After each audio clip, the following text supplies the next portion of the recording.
Good afternoon on this Thursday. It is the 22nd of January, 2026 at exactly 3 p.m. Eastern Daylight Time here. Boy, I'm telling ya, this winter storm that is developing tomorrow night, going all the way through the weekend. Wow, lots of news headlines on this one, including getting some national attention as well. So even outside of the United States, there are people talking about this. This is going to be a monster. It's going to be a mess. We're looking at a lot of problems. So this will look live from Roane County Emergency Management. Skies are beautiful here. Got some nice blue skies. Not bad at all. Some nice, good mid-level clouds moving on by. Little do you know, this area in a couple of days won't look like this. It's looking really, really, really bad. We're talking a lot of problems here. Okay, we're talking power outages. We're talking inches of ice. That is going to lead to a lot of problems. Okay, a lot of snow, lots of sleet. It's going to be a mess. It's really going to be a mess. Let's look out another camera, just kind of visualize this. This is Gleason County. Look at this. This is blue sky. Yeah, this literally all blue sky. And this is live. This is not made up at all. Sun hitting the ground. People are like, it's a lovely day. But in a couple of days, this is going to look very different. So let's take a look here at the satellite imagery because, there is some Arctic air that's coming in out of the north. We got a weather system that's across the west. We actually had some thunderstorms last night. Yeah, about 2 in the morning, there was a clap of thunder, part of this upper level low, some moisture wrapping all the way around it. This is bringing some showers across Southern California, and it's this low right here. It's going this way. It's not going to go this way like they traditionally do. This one's going to stay in a low latitude. It's going to go this way and then eventually kind of go up like that. As this colder air comes in, this is a recipe of a disaster, okay? Because when you get colder air like this, I'm going to draw this out too. So when you get colder air, comes in out of the north, which by the way, it's about up in here. You can tell by the infrared satellite imagery, taking note of the whiter colors. These are not clouds up here, by the way. This is all cold temperatures. Up here, it's warmer because look at the ground. It's more darker gray. So surface heating has happened. So you get the colder air up here. So let's put in cold. Oops, I can't even do this very well. Cold up here. Then down here, you get warm air. It's moist. So you get warm right here, and these two are gonna collide. It's gonna be like a car crash collision in the atmosphere. And what that's gonna do is colder air is denser, warmer air is lighter, what we call isotropic ascent. Not really baroclinic ascent. It's gonna be more isotropically driven, and that is what's gonna give us problems. So let's play this through. See what we're seeing. So you can see right here, northwesterly flow, northerly even. That's cold. That is brutal up there. Temperature observations up there, even broad daylight. Temperatures at -20, -30 degrees below zero. Wind chill values -40 degrees below zero, perhaps. Yeah, that's terrible. Even with the sun out, there's no relief. And you can just see the whole flow. Yeah, we're going to have problems. This is going to be a storm of a lifetime. That's what someone said on X. Also getting that from multiple sources on X that this is a storm. I don't think it's going to be a storm of a lifetime, but it is going to be a storm of the decade at least. Once in 10 years, we see something like this. But I don't think it's going to be once in a 100-year lifetime. I don't think we'll see that, but it is going to be nonetheless historic, outrageously historic by all means. So we're going to look at the European model first, and the good thing about live streams like this I could spend a lot of time talking to you all, answering questions, and going over the models a lot more detailed. It's what I made a decision on that. I'm just going to go live today. Forget about a 2 p.m. upload today, and we're going to be live for 4 or 5 hours on this because we got to get the word out. So the European model, and we're going to look at ice totals because they're very alarming. So the Euro shows a big monster high surface high, 1,052 millibars. Wow. That's a very strong surface high. That's cold air. You can even see the cold air just outlined in here. It's just more like, kind of like in here is where this blob of colder air is. And it's going this way. It's not going northeast, it's going southeast. It's headed towards you all in the Midwest. Watch what's going to happen down here. Let's zoom in. Let's go here. So Oklahoma. Watch this right here. This is 7 a.m. Friday, so it's going to be rain, maybe some thunderstorms, interestingly, maybe some elevated convection. But pay attention to what goes on up here. This colder air comes down. So what you end up seeing is this is 3 p.m. Central Standard Time, so Texas time, you get a little bit of ice, a little bit of a glaze on the roadway as early as 4 p.m., 3 p.m. Rain down here, but just watch how this just switches over quickly. You see more green now, goes to all pink. This beige red color is all freezing rain. On the Euro, down here, we might even see some severe weather. You got some kind of splotchiness to the showers. So convective activity down here, even in central southern Texas. Yeah, you got maybe a marginal risk of severe weather, mainly a damaging wind threat with that along the boundary. You go up here to the north, straight over to cold temperatures and a mess. Going forward, this is Saturday morning. We're looking at ice, areas of heavier ice, pockets of maybe some thunder, freezing rain, which would be interesting. Up here, it's all snow. So tomorrow, I would say morning hours of Friday should be fine, not so much Friday night. And Saturday is just going to be a stormy day. Stay inside, stay home, don't go out shopping, don't be driving. Department of Motor Transportation is highly recommending you all to please stay home. I hate to say it. I know you guys want to leave the house and go to the park or walk your dog, but don't. It's going to be slick. Roads are going to be impossible in this type of situation. A little bit of snow up here, but when the second wave comes in, this is where really it gets to me. There's going to be a lot more amplification with this as we go into Sunday morning. Look at all of this red right here on the map, all the way down into, what is that? Tyler, Texas, down here near Austin, Texas. Wow, that's significant. So you have a period in some areas. You have a period of a full 24 to 36 hours where it's going to be freezing rain and maybe some sleet from time to time. I would say more than likely there will be sleet kind of right up in here, because there's always going to be sleet. It goes snow, sleet, freezing rain, and then rain.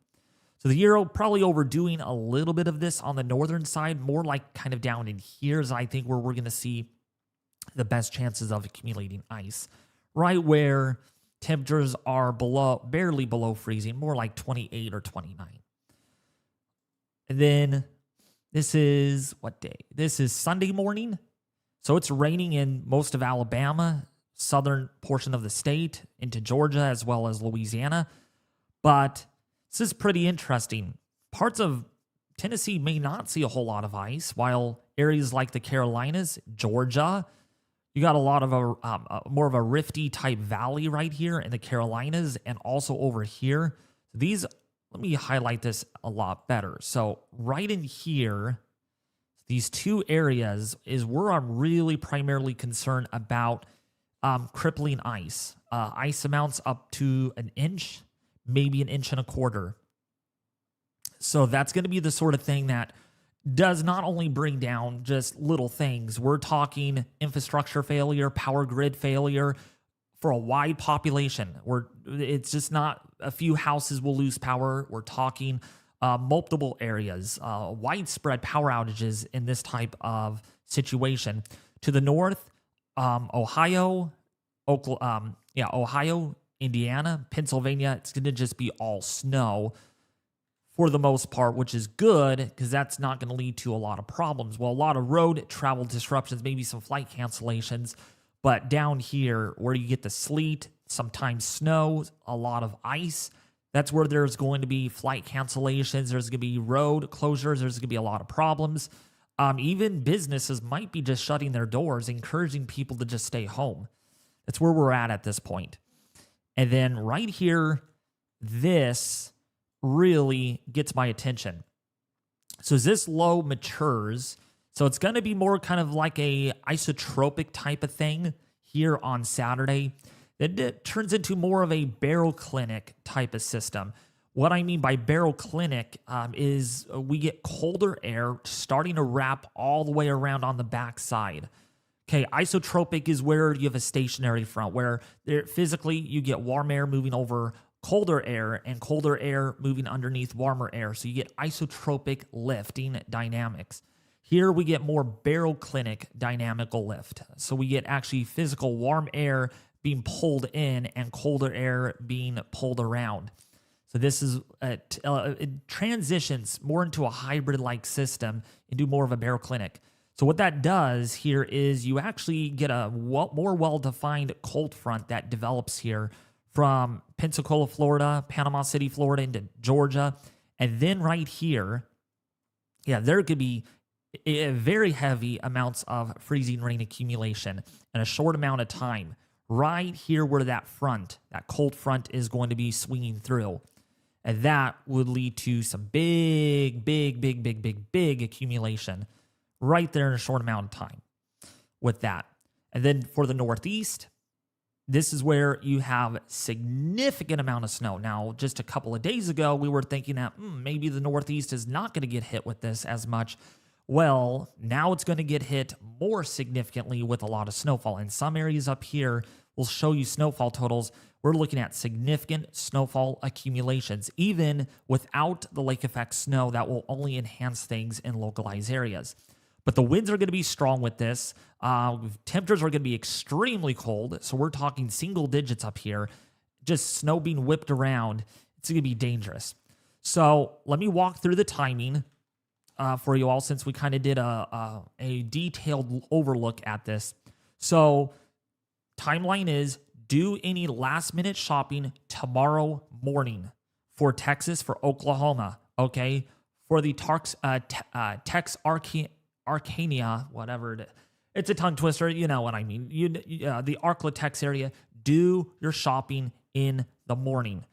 If you need to get food, water, get gas for your generator, because you're going to need it, do it through tomorrow morning. Tomorrow afternoon, don't do it. Tomorrow night, don't do it. Saturday, don't even dare to go outside and do it, because it's going to be cold. It's going to be just terrible. Okay, so Saturday morning, terrible weather. Saturday or Sunday morning, the worst. Probably the most widespread impacts will be Sunday morning. And then Sunday afternoon, Monday, it's going into the eastern seaboard and the Northeast. Yeah. Wow. And then that moves offshore. So let's take a look now really quickly at the GFS, because the GFS shows a little more sleet, and I think we're leaning in that direction here. Still a lot of ice, crippling ice for sure. It's not any different than the Euro, but only adding in that extra bit of layer of sleet. So timing of the system is pretty much we're on par. Looks like more like Friday early, mid-afternoon. It's going to be picking up. And notice all this purple here. This is sleet and not freezing rain. The beige red color down here is freezing rain. To the north is snow. That's the blue. Pretty much at this point, self-explanatory on that. And then Saturday morning, This model has more sleet. Well, the Euro, we just looked at the Euro. At the same time, let's go back here. Saturday morning, freezing rain. Saturday morning, sleet for Dallas, Texas. So I think this area will have, it can go two ways. I think Dallas, Texas will probably see about a half an inch of ice, but most of this will be in the form of sleet, but half an inch of ice will knock out power easily. Infrastructure impacts also with that, but there will be a lot of sleet. And then this is Saturday afternoon, lots of sleet here. And see, right in here is where I think it's going to be somewhere in here roughly. I think the GFS is a little too far south with this freezing rain. I think it's going to be like right in here where I think the heaviest accumulation of maybe an inch and a quarter of ice can be expected. Then the sleet comes in behind it, and then maybe a bit of snow before it's all said and done. But see this? It just sticks here. It just doesn't move. This line does not move. It's not progressing. It's just doesn't know where to go. So you're going to get extreme accumulations of ice on the roadways, bridges, mailboxes, streets, cars. By the way, don't think about keeping your car outside of your garage because you won't be able to get into your car Saturday afternoon or even Saturday in itself because you're going to have ice. And I've seen images, I've seen pictures in the past how people are trapped inside their car. They can't get out of their car because there is like an inch of ice literally entrapping them in their car. Please don't be that person. Please keep your car in the garage to protect it from damage. So by Sunday night, it goes into the northeast, and this is some pretty intense snowfall rates here, about 1 inch to 3 inches an hour up here in New Jersey, New York City, Pennsylvania, New York State. We got Connecticut, Massachusetts. We have, let's see up here, New Hampshire. We got Vermont and Maine. And then that moves out. Now, of course, you're probably not going to like this, but I'm going to get ahead of myself. And there's another winter storm coming. And that's the good thing about these live streams are I can actually show you more than just one thing. Now, I know a lot of you are like, dude, why are you showing us another winter storm? Let's just get through this one first. It's something to keep an eye on. I'm not too concerned about it yet, but the GFS has been on the idea that another big winter storm develops by the end of next week. We will have to wait and see how that pans out in future model runs. The Euro has not been consistent on that versus the GFS has been showing something forming down here in the Gulf, like a Gulf rider type of system. Something similar to this system where we have an Arctic high coming in out of the north, similar strength. The system down here trapped underneath that surface high. So what we end up seeing is maybe another big snowstorm, and this time less ice and more snow for Alabama and northern Georgia. And that moves into the eastern seaboard. So something to consider. I'm not too concerned about it right now. Let's not freak out that, oh crap, David, there's a nor'easter coming. I'm not confident yet. The models are all over the place with this. In fact, I can even show you the Euro on this really quickly. Oh, wait. The Euro actually does show it. Never mind. Wow. Okay. Last night's Euro did not show it at all. So, yeah, this is a system we're going to have to keep an eye on. Wow. Telling you, boy, you got lucky in December, not so lucky in late January with storms down here in the deep south. See the Canadian really quickly on that?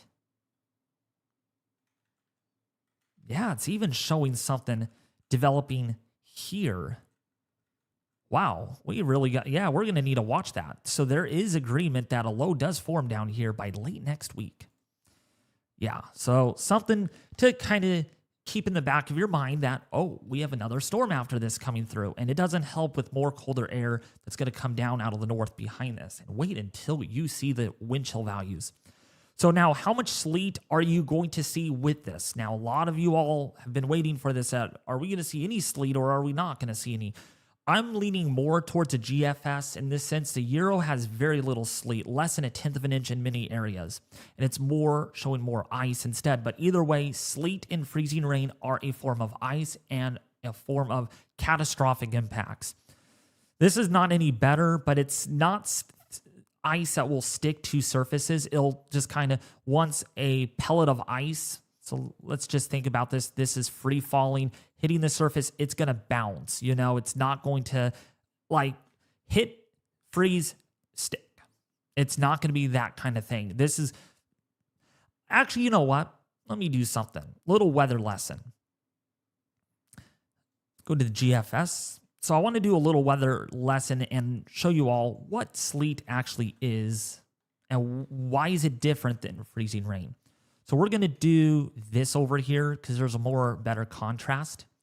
So we're going to click on an area. And so we're going to start first looking at snow in Virginia. We're going to look at a vertical sounding. So basically, I know this is hard to understand, and I'll do this as simply as I can. So basically, the green line here is your dew point. Your red line is your temperature, your air temperature lapse rate, okay? Because this is skewed from left to right. So this goes at an angle. These dotted lines here are your ISO lines that go at an angle. So if you drew a line straight up, the temperature would naturally cool off. But if you do this, your temperature would warm up or stay the same.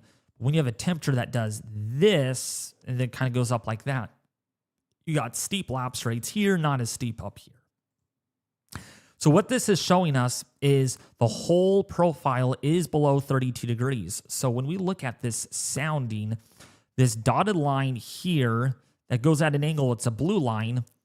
That's your 32 degree temperature line. This is your 0 degree line. I want to make sure I got that right? Celsius. I always get confused. I always think 20 Celsius below 0 that's -4. That's close enough. I did a pretty good job, -4. So that's roughly almost about 0 degrees.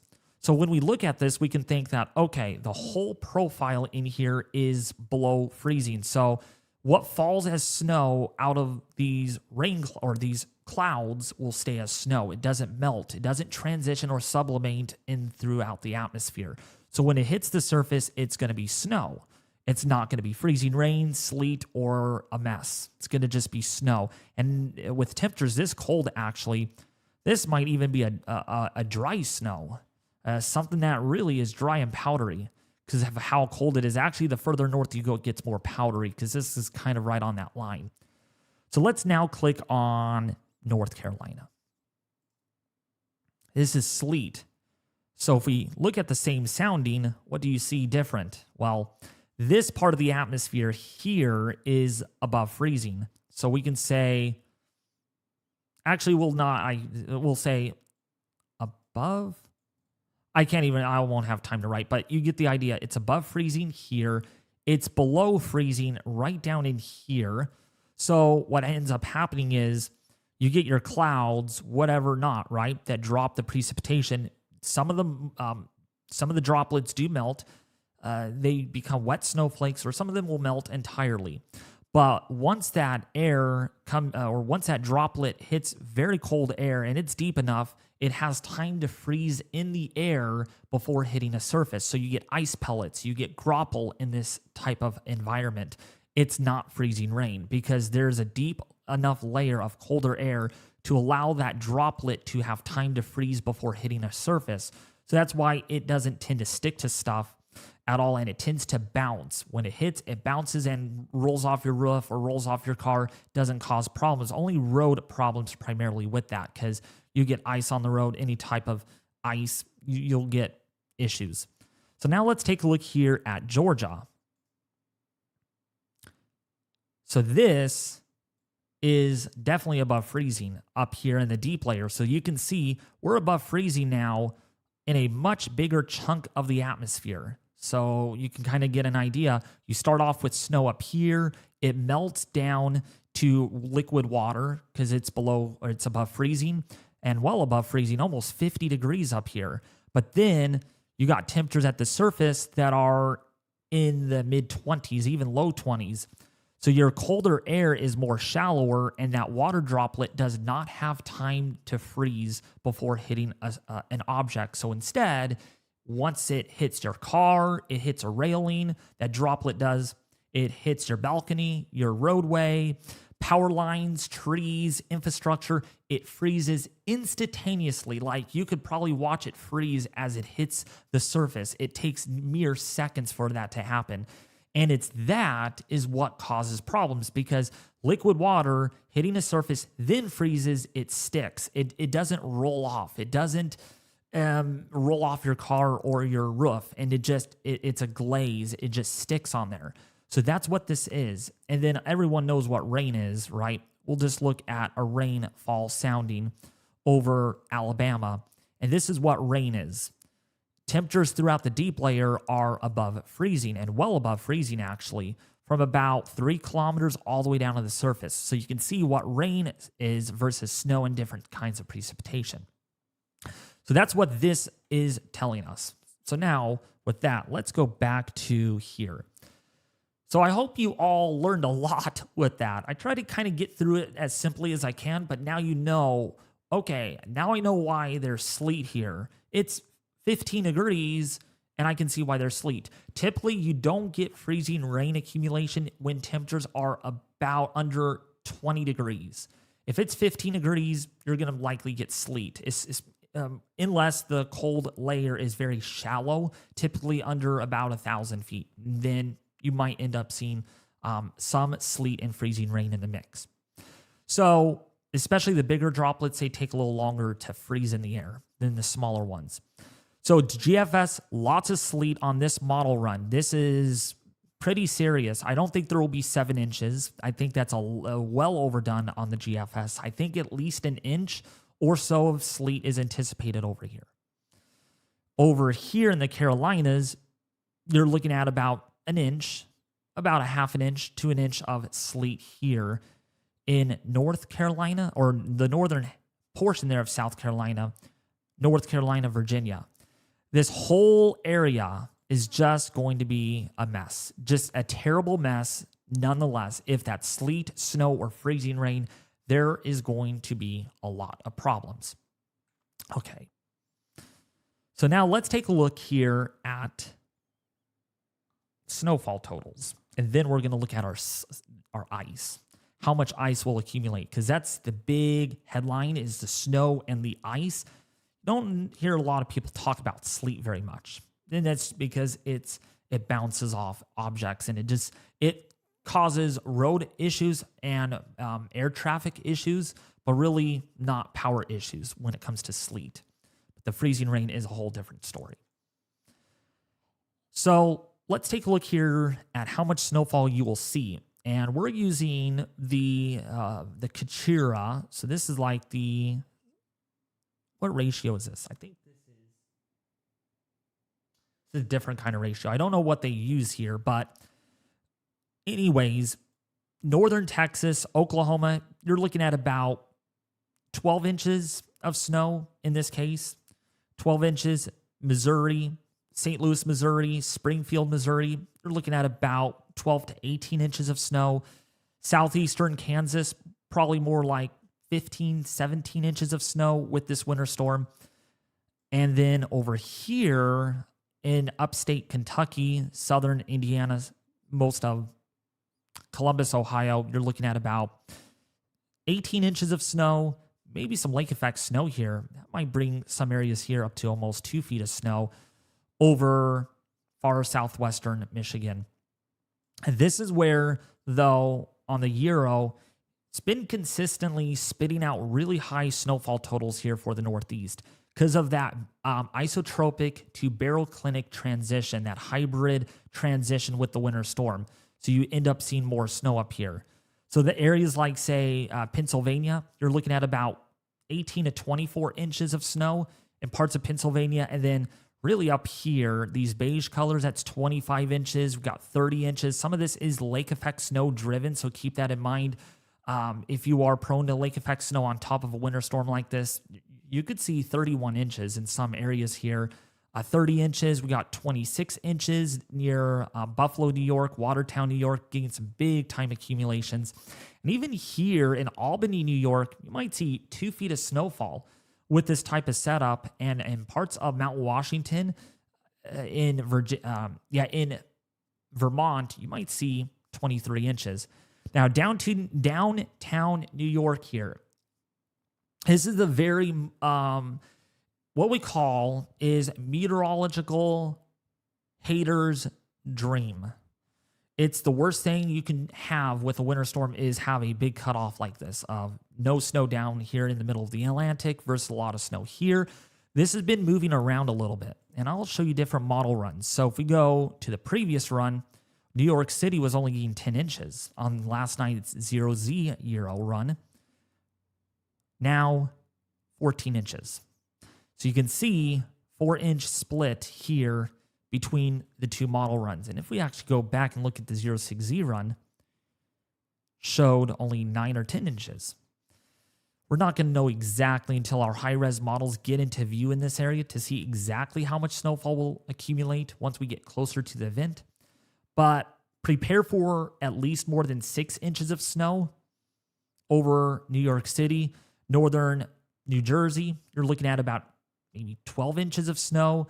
Connecticut, Massachusetts here, Long Island, Rhode Island, Nantucket, Cape Cod, you're looking at about 2 feet of snowfall.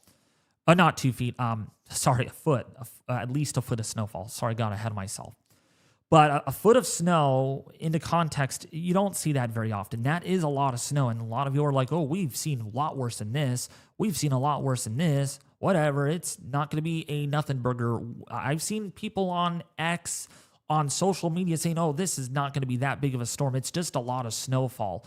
Well, it's a big winter storm that stretches also from the Intermountain West, the interior West, all the way out towards Nova Scotia. That's a long distance. That's over 2,000 miles. That's a long distance for this band of snow to set up. So this is not going to be a nothing burger. This is going to be a significant winter storm. I mean, gosh, if I can get 12 inches of snow outside my backyard, I'm at sea level, almost sea level here in California. I'm near Sacramento. If we can see 12 inches of snow, I would literally be live streaming it. Even so, 12 inches in an overall context may not seem like a lot. That is a lot of snowfall. That really is, especially if you get some snow drifts, some piling of snow in some areas. Yeah, you get how that could escalate very quickly. So that is why many areas here, will there be 2 feet of snowfall in Columbus, Ohio? Will there be 2 feet of snowfall in southern Indiana? I don't think so. More like up to about 12 to 18 inches is where I think we'll kind of cap out at with that. But where there is going to be the potential for 2 feet of snowfall will be up in here. Kind of right in here is where I think we're going to see the most accumulations. So let's take a look now at the GFS. What does the GFS show? This is the 12Z output, same general track. That's what we have. However, the GFS has lesser snow for western Texas than it does on the Euro. So the Euro has more snow for western Texas. GFS has lesser. 6 inches will cause problems, though, this far south. I mean, Dallas-Fort Worth, you might see 5 inches of snow. That is going to be very impactful. You don't see 5 inches of snow very often in Dallas, Texas. Also in central Texas near Abilene, Texas, you might see 5 or 6 inches of snow on the GFS. The Euro, pretty similar amounts in that area. So even so, it doesn't look all that much. Well, that's a lot for that area. Norman, Oklahoma, Tulsa, Oklahoma, Oklahoma City, you're looking at about 12 inches of snow. That's a lot. Northern Arkansas, I don't think you'll see 2 feet, more like maybe 12 to 18 inches on this model. And if we go and zoom out really quickly, I wanted to show you the difference. Look at the difference between the GFS and the Euro. So that's what I'm saying is The Euro shows one thing, like say for an example, Little Rock getting 6 inches, Little Rock getting 18 inches on the GFS. So there's a lot of uncertainty. There's a general idea that somewhere in this corridor we'll get big snowfall accumulations. But exactly where that cutoff line is what we won't know until almost within hours of the event, all right? You have to nowcast something like this when you get a sharp gradient like this from a lot of snow to no snow at all.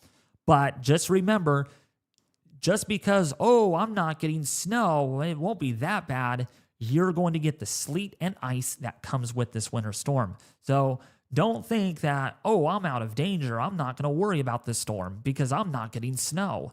The winter storm includes the sleet and freezing rain that will generally lead to the more widespread power outages. Okay. In fact, freezing rain is nature's number one related hazard when it comes to a weather event like this is freezing rain. Outside of flooding, it would be freezing rain. Just because roads are slick, people don't see it. Imagining having black ice everywhere on the road that doesn't look slippery. Or your headlights might be shining on a sign that says, deer crossing ahead with a little triangular yellow sign, you know what I mean? And that reflection hits the road and it's like, it looks wet. Just kidding, my car is spinning out of control. That's black ice. You don't see ice at night on roadways.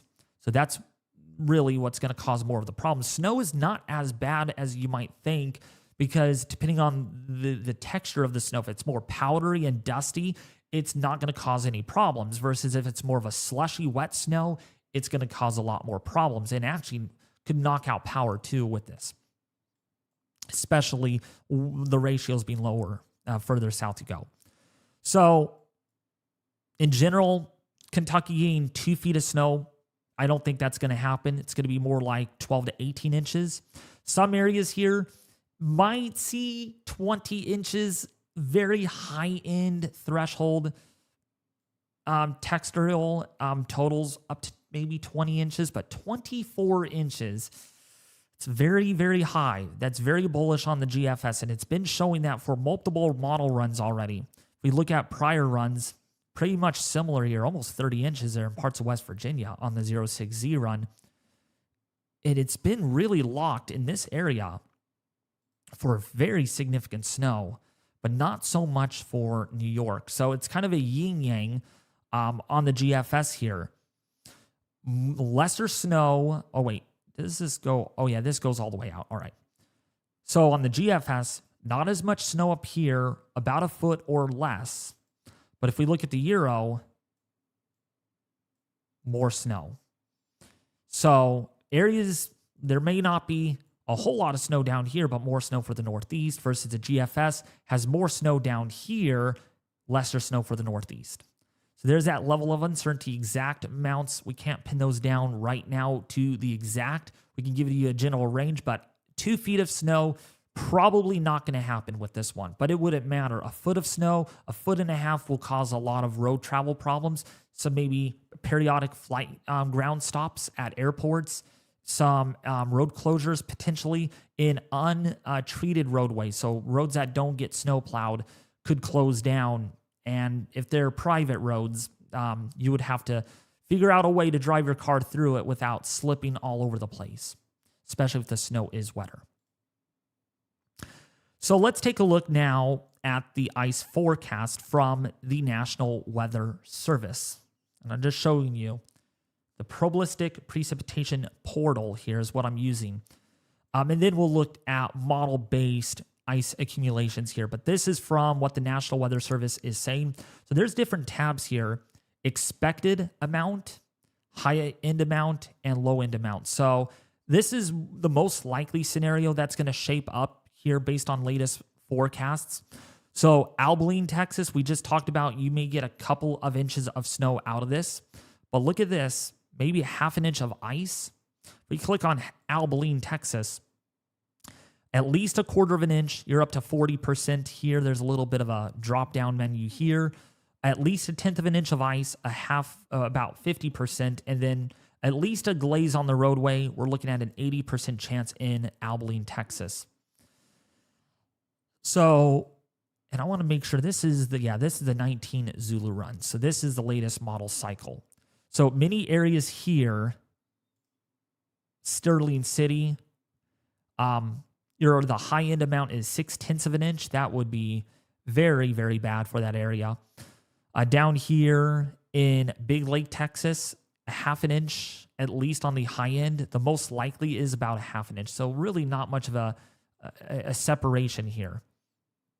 But definitely some road problems. Lots of air traffic problems, road problems. Dallas, Texas, the metro area. This is pretty much where a lot of people are watching this from at this point. You're looking at, let's see here, Dallas, Texas. You're looking at about 0.4 of an inch up to maybe 0.6 of an inch in that area. Fort Worth, Texas, let's see. About 0.3 of an inch to 0.4 of an inch there. And this would be through, let's see, this is through Sunday morning. And keep in mind, some of the ice could extend into Sunday very early afternoon. Or no, wait, very late morning. Whatever's left, a little bit of drizzle or something on the ground. Oklahoma City, even maybe a glaze on the roadways there. Ada, Oklahoma, 1500ths. Lawton, Oklahoma, maybe 1/4 of an inch. Anything more than 1/4 of an inch is going to cause It's on the damaging threshold of things. Wichita Falls, damaging ice is expected. Now let's go further east here into Tyler, Longview, Texas. This is very densely populated. Shreveport is densely populated. When you get dark reds like this is where it becomes a problem. 0.6 of an inch, Shreveport, 0.75 of an inch. Some areas here, 0.8 of an inch. Oh my freaking goodness. That is a lot of ice amounts there. Ruston, Louisiana. So Shreveport, Louisiana, Ruston, Louisiana, 0.9 of an inch. This is not the high end amount. This is the most likely amount. 0.9 of an inch. That is crippling. That is significant amount of ice. Monroe, Louisiana, 0.8 of an inch. You go along here, Greenville, Mississippi, 0.8 of an inch. See here, Oxford, 0.75 of an inch. Topito, that's 0.75 of an inch. And ooh, what's this purple area? 1 inch? 1 inch of ice. Wow. Whew. Wow. That's from the National Weather Service predicting 1 inch of ice. That is crippling beyond anything. That is apocalyptic. That will knock out a lot of power to a huge population. Burnsville at 0.8 of an inch. So yeah, this whole area, northern Mississippi on this model, northern Louisiana, this whole strip right here, 0.9 of an inch, even an inch of ice. And then you go into the Carolinas. Now this has not fully rendered all the way out. So this might look like, oh, only 0.2 of an inch. This is going to render further out in time. So I expect parts of the Carolinas here to get at least 0.5 an inch to 0.75 of an inch of ice with this event. Maybe even some valley locations could get even an inch of ice out of this winter storm. But even look at this, Atlanta, Georgia, 1/4 of an inch of ice. I don't think this is the full amount yet.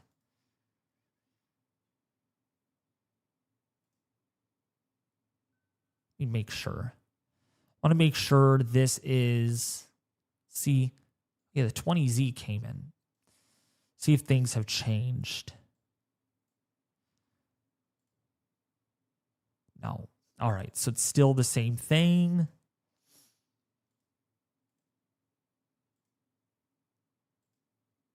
Yeah, so see, this is still accumulating even in a Sunday. So just because, looks like Georgia's not going to get in on the worst of this, this is still accumulating through Sunday morning, okay? through Sunday morning, we're looking at accumulating freezing rain amounts. Let's see what that. Gainesville, Georgia, you're looking at about 0.6 of an inch, 0.3 of an inch. And then northern Georgia, parts of, let's see what that is. Highlands. Wait, where's my readout here? Let's look at our readout. Where in the heck is my readout? That's crazy. My readout is not working. It's weird. That is very weird. It's not working. But either way, yeah, that's pretty significant. Let me make sure this will. Man, that's a bummer. The readout is gone. I had a readout on this. Yeah. All right. Now I wanted to show you the high end amount. Yeah. The high end amount, Clarksdale, Mississippi. Can you guys see that right there? Can you all see that? 1.65 inches on the high end from the National Weather Service. Whoa. Wow. Let's go down here. 1.5 inches. Monticello, 1.65. Pine Bluff, 1.5 inches. Curious about up here, though. 1.5, 1.6. So the high end here is about, let's see. Yeah, so about 1.5 inches in this purple color, 1 to 1.5 inches. Now, that doesn't seem like a whole lot, but it's about that much. Well, can't see my camera, but that's a decent amount to lead to power problems. Infrastructure failure, I mean utility lines coming down. And then up here in northern Georgia, the high-end amount, we're looking at almost an inch up here in northern Georgia. By the way, Sarah, thank you for the $5 donation. Hey, Easy, by the way, if you're on. Oh, yeah, you are on. Atlanta, Georgia, up to 0.4 of an inch of ice on the high end. That is pretty significant in the Atlanta metro area. But keep in mind, this is in the process of accumulating through Sunday morning. You can even see it right here. So if we go through, you can see how this moves. So this is in the early stages of accumulating. So I would imagine on the high-end scale, some areas here in the Carolinas could get 1.25 inches of ice, potentially with this winter storm, even 1.5 inches. Wouldn't even be entirely surprised. Some of the valleys up here in far northeastern Tennessee, like Bristol, Tennessee, Bristol, Virginia, since the city is split in two down the state line. Yeah, some of the valleys like that might see localized amounts up to even 1.5 inches or even 1.75 inches. That would be total devastation. Here we go. There's my readout. Look at this. 1.76 inches on the high end. Holy macaroni. That is very high. Very, very high. Curious about this area right here. Of course, the readout goes away. Okay, there's our readout. 1.23 inches on the high end amount. So probably, yeah. So that is very likely area right in here to get the most ice. So that's what this is showing us. I really like this product. I just discovered this morning, actually. I searched this up. Actually, last night I did. And I was like, oh, I got to show my viewers this. So expected amount is going to be lower. The low end amount is the at least amount. So at least here, you're most likely, there's a 90% chance that you see 0.2 of an inch of ice up here in northern Mississippi into Tennessee. Into northern Georgia, most likely you'll see about 3 or 0.4 of an inch of ice up here in near Gainesville.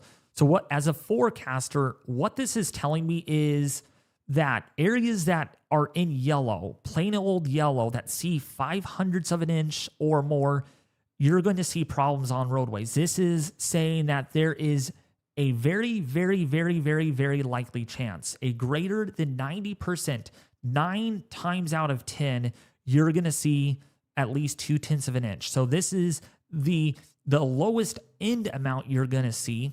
So just basically saying that even on the lowest end, you're going to still see ice no matter what at this point. It's a locked-in situation in northern Mississippi, especially like over here in Oxford, Mississippi, in Corinth, Mississippi, and then you go into Tennessee, Waynesboro, Tennessee, you'll see at least 2/10 of an inch. Okay, even Dallas might see a glaze, at least a glaze, but then you get to the high-end amount, and you can see here.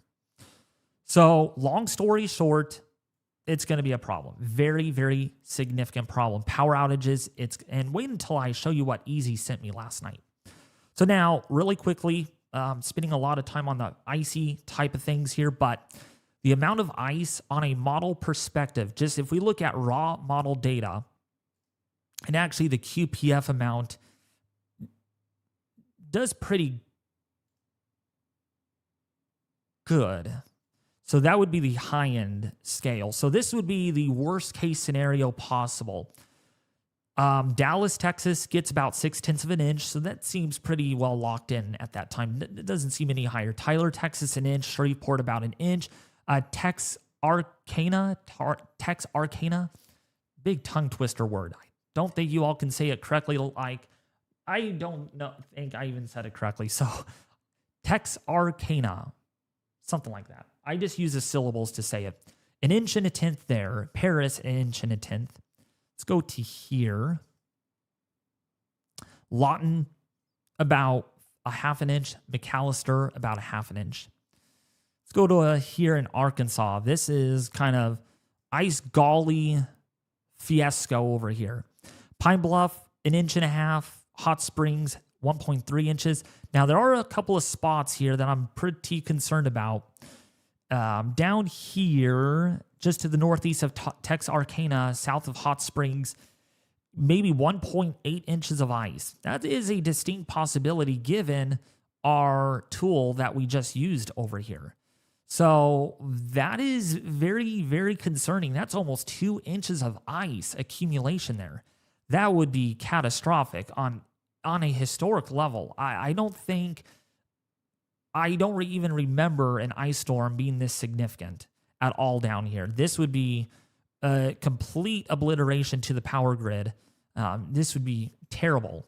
Greenville, Grenada, about an inch and a quarter. Oxford, 1.6 inches. Now, there's a spot here is it here? Yeah, even Monroe, 1.7 inches, 1.4 inches there. Let's see Tennessee, though. My friend Easy lives in eastern Tennessee, so let's see what he's looking at. 3/4 of an inch, maybe 8/10 of an inch. Clarksville, Nashville, about an inch. Asheville, about an inch. Greenville, about 1.7 inches. Chattanooga, about a half an inch. Knoxville, about a half an inch. So this is kind of the interesting area here. Not so bad here locally. I mean, it's going to be bad. 3/10 of an inch is pretty serious, but not as bad as, say, the Carolinas and northern Georgia. They're going to get obliterated. Let's go here. Yeah, see, Greenville, 1.7 inches of ice. It's pretty significant. Carolinas, let's look at the Carolinas. Yeah, Hickory, Greensboro. Boy, it's hot in here. Hold on. So Danville, 1.5 inches. Roanoke, 1 inch. Richmond, 1.3 inches. Charlottesville, 1 inch. Harrisburg, 6/10. Washington, D.C., 6/10. And yeah, and actually, let me go a little further north. No, not that. Let's go to here. So Philadelphia, maybe 3/10 of an inch. Well, depending on what format. Yeah, Philadelphia, 3/10 of an inch. Wilmington, 3/10 of an inch. Long Beach, even look at this right here, 2/10 of an inch. This would knock out some power to some locations. Even Long Island getting 2/10 of an inch. That would be really bad on roadways and some minor power disruptions even over here. This is going all the way from Texas all the way to even Nantucket, Long Island, and even parts of Cape Cod. Wow, this is not good. Not good at all. It's really bad. So therefore, now I want to kind of talk about this really quickly before we look at the... Wait, did I not bring up... Okay, I do have temperatures up here. That will be the next thing we talk about after this. So this product, newly introduced on the YouTube channel, by the way, this is the David Schlotthauer Storm Alert Index, okay? And so this is not a National Weather Service tool. This is not affiliated with the National Weather Service by any means. So I want to make it very clear and explicit in this live stream that you've seen this in my past few live streams or my past few videos that, oh, David has this weather product that's part of the National Weather Service. No, it's not part or affiliated at all with the National Weather Service.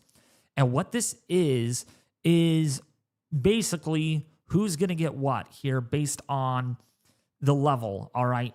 So this is an approximate. This is not like cut out street by street or whatever. This is kind of a rough idea. This is not to be exact. Like, so if you're in San Antonio, like, oh, we just saw big ice amounts, David, why are you not putting us under a storm warning?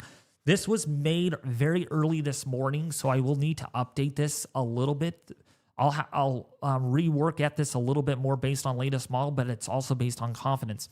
So we can see here, anything in the yellow is a storm advisory. This means you could see 35, and not all of these have to be met to meet that criteria, okay?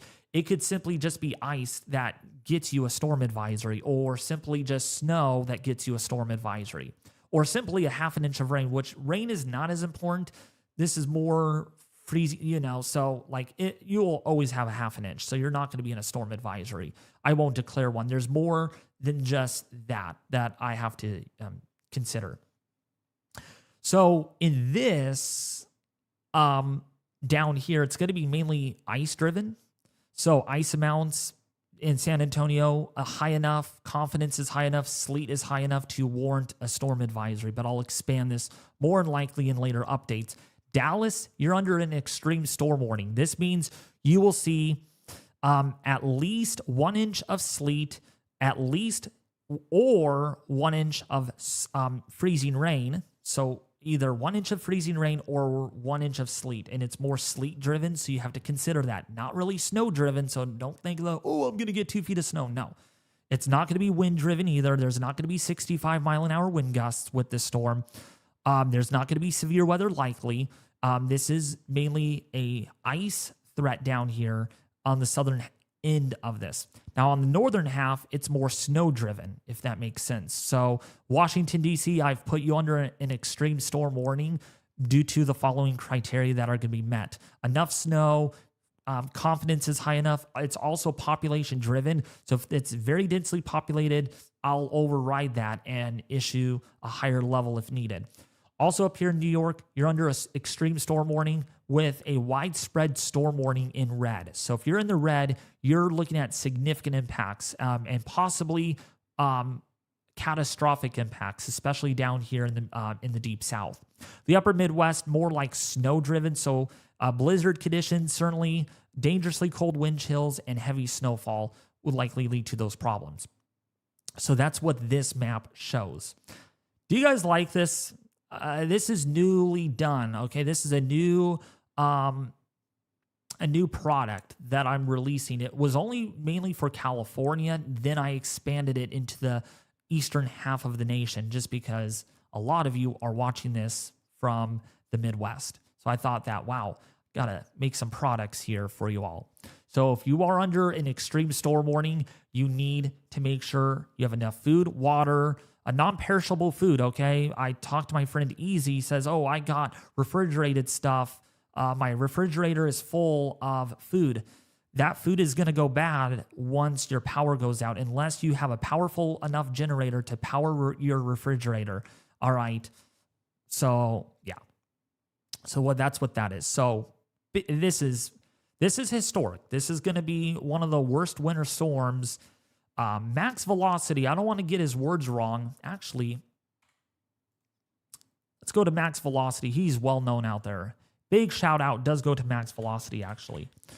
Max velocity.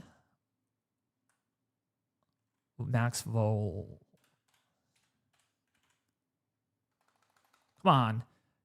Can't find you now. I just found you, Max.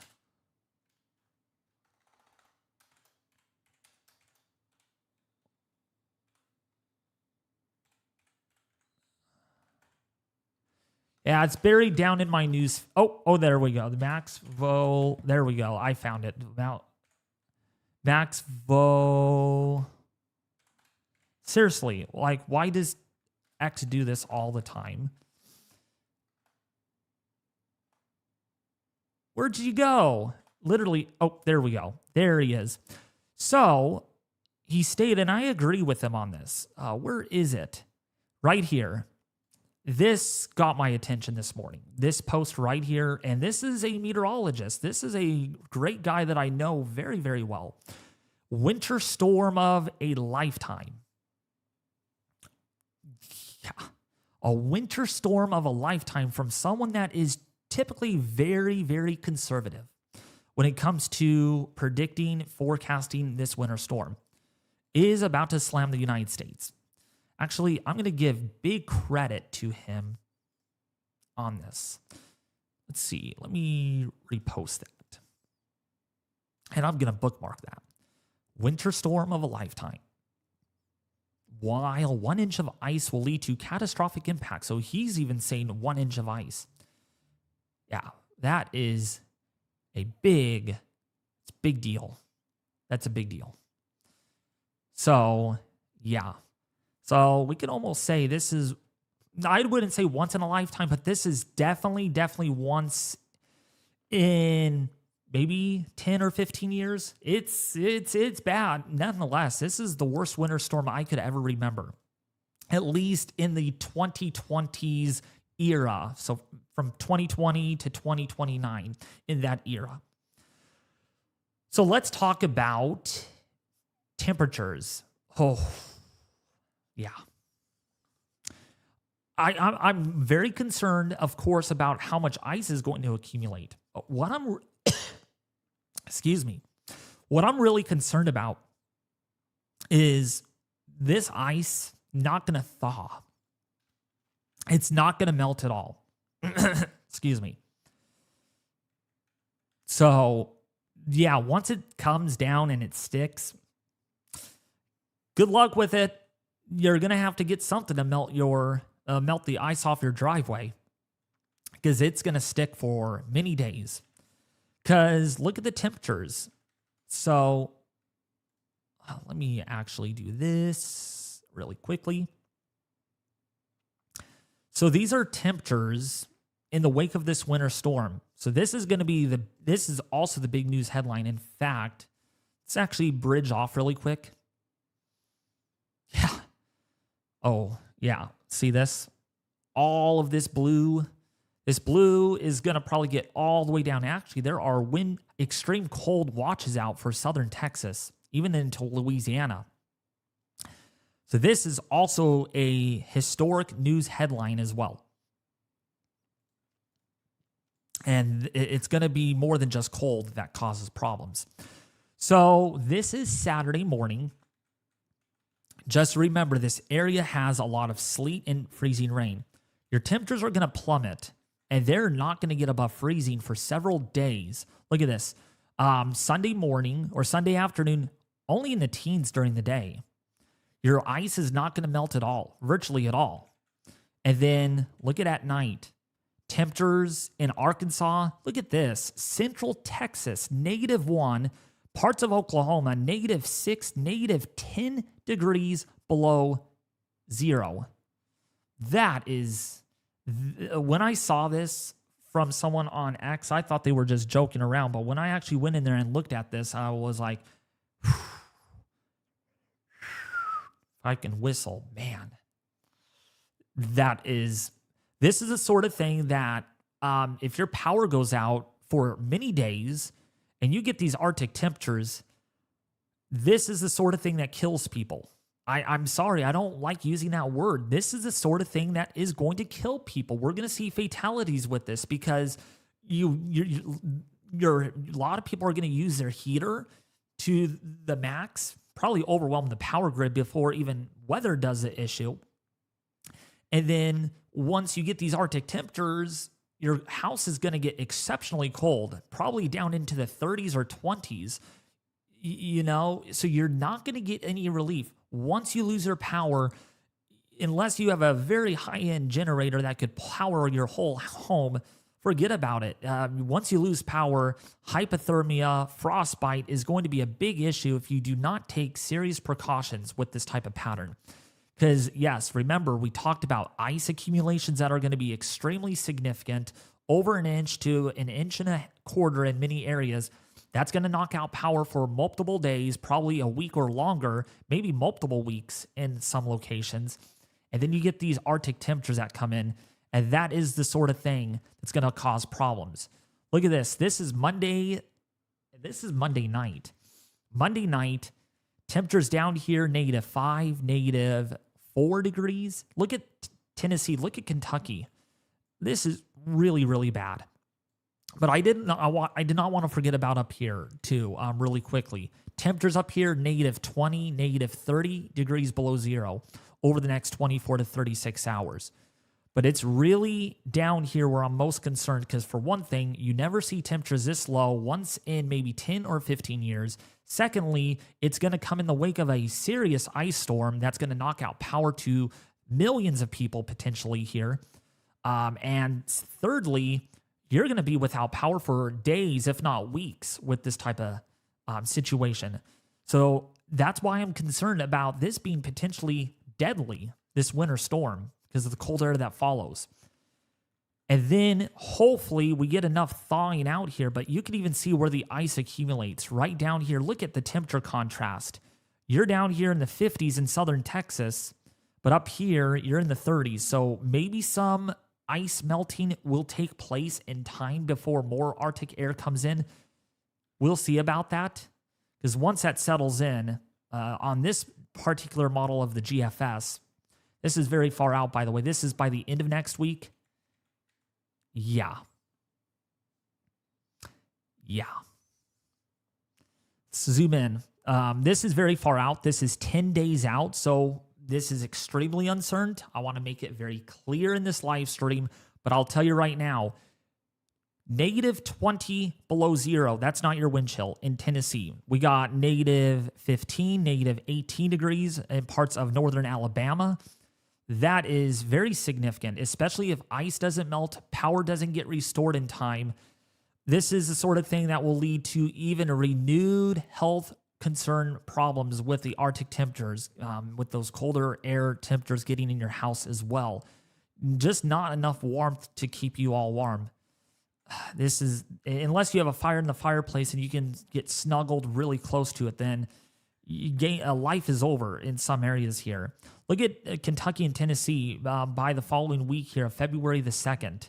Very cold down here. There's no relief at all until we get, hopefully, in the second week of, say, potentially in February, when things should thaw out a little bit more. But it's going to be tough. It's going to be a tough road ahead through the next at least 7 to 10 days. Wind chill values. These are going to be more significant than not. And let's do the GFS.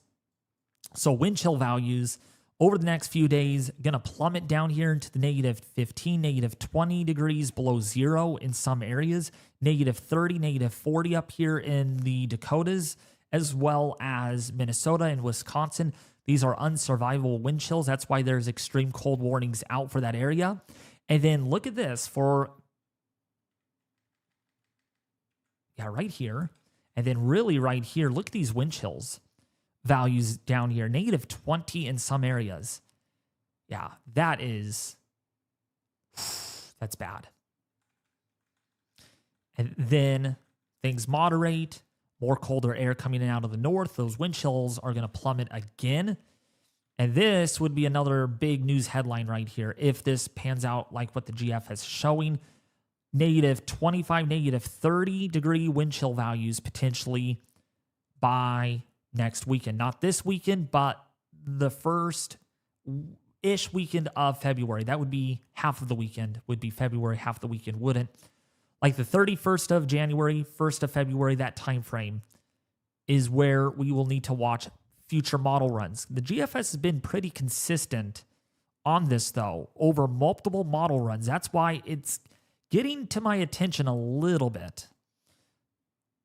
And you can see multiple runs showing that still.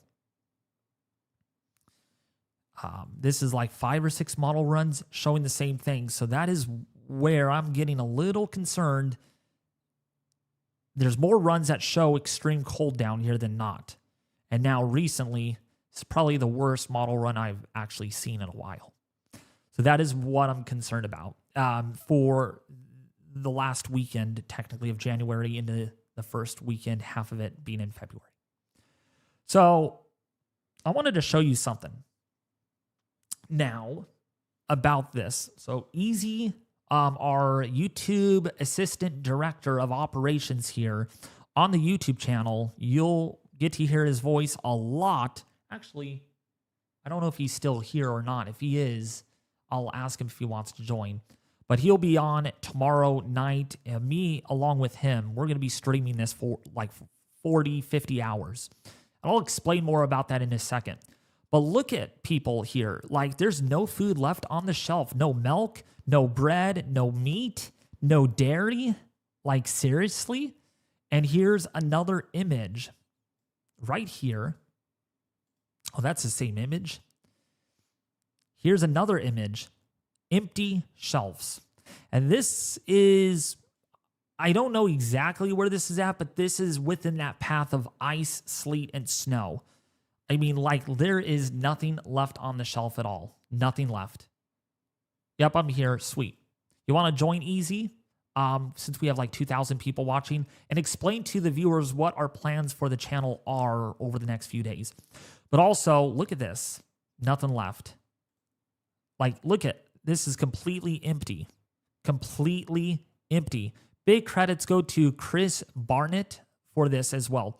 Tennessee is really tipping over the snowstorm. There is nothing in the stores. Yeah, there's nothing left at all. Like, wow.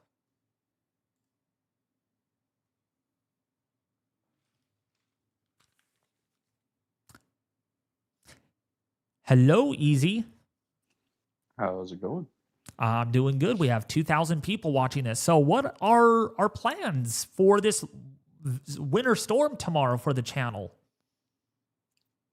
We got a lot of planning, but plan is for right now, we're gonna be live streaming Friday night all the way through either Sunday night or Monday morning, nonstop.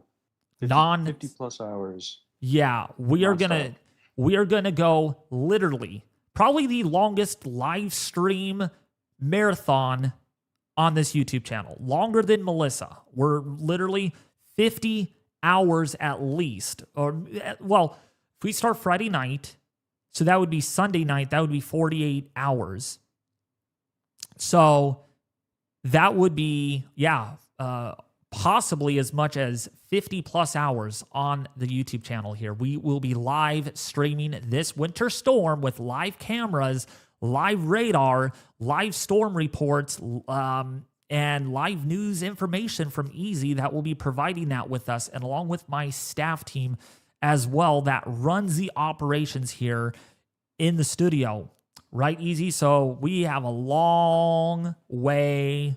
We have a lot to prepare for this live stream because we are. Oh yeah.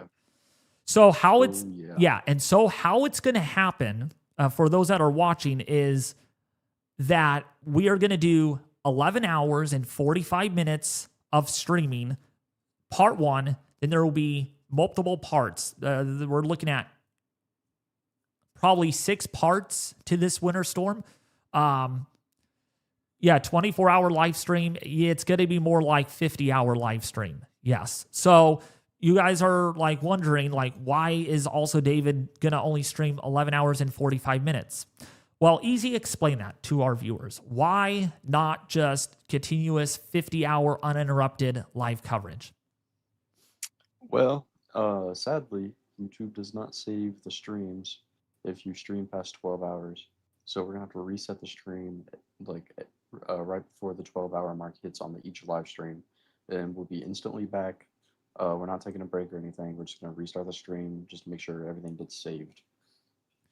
Exactly.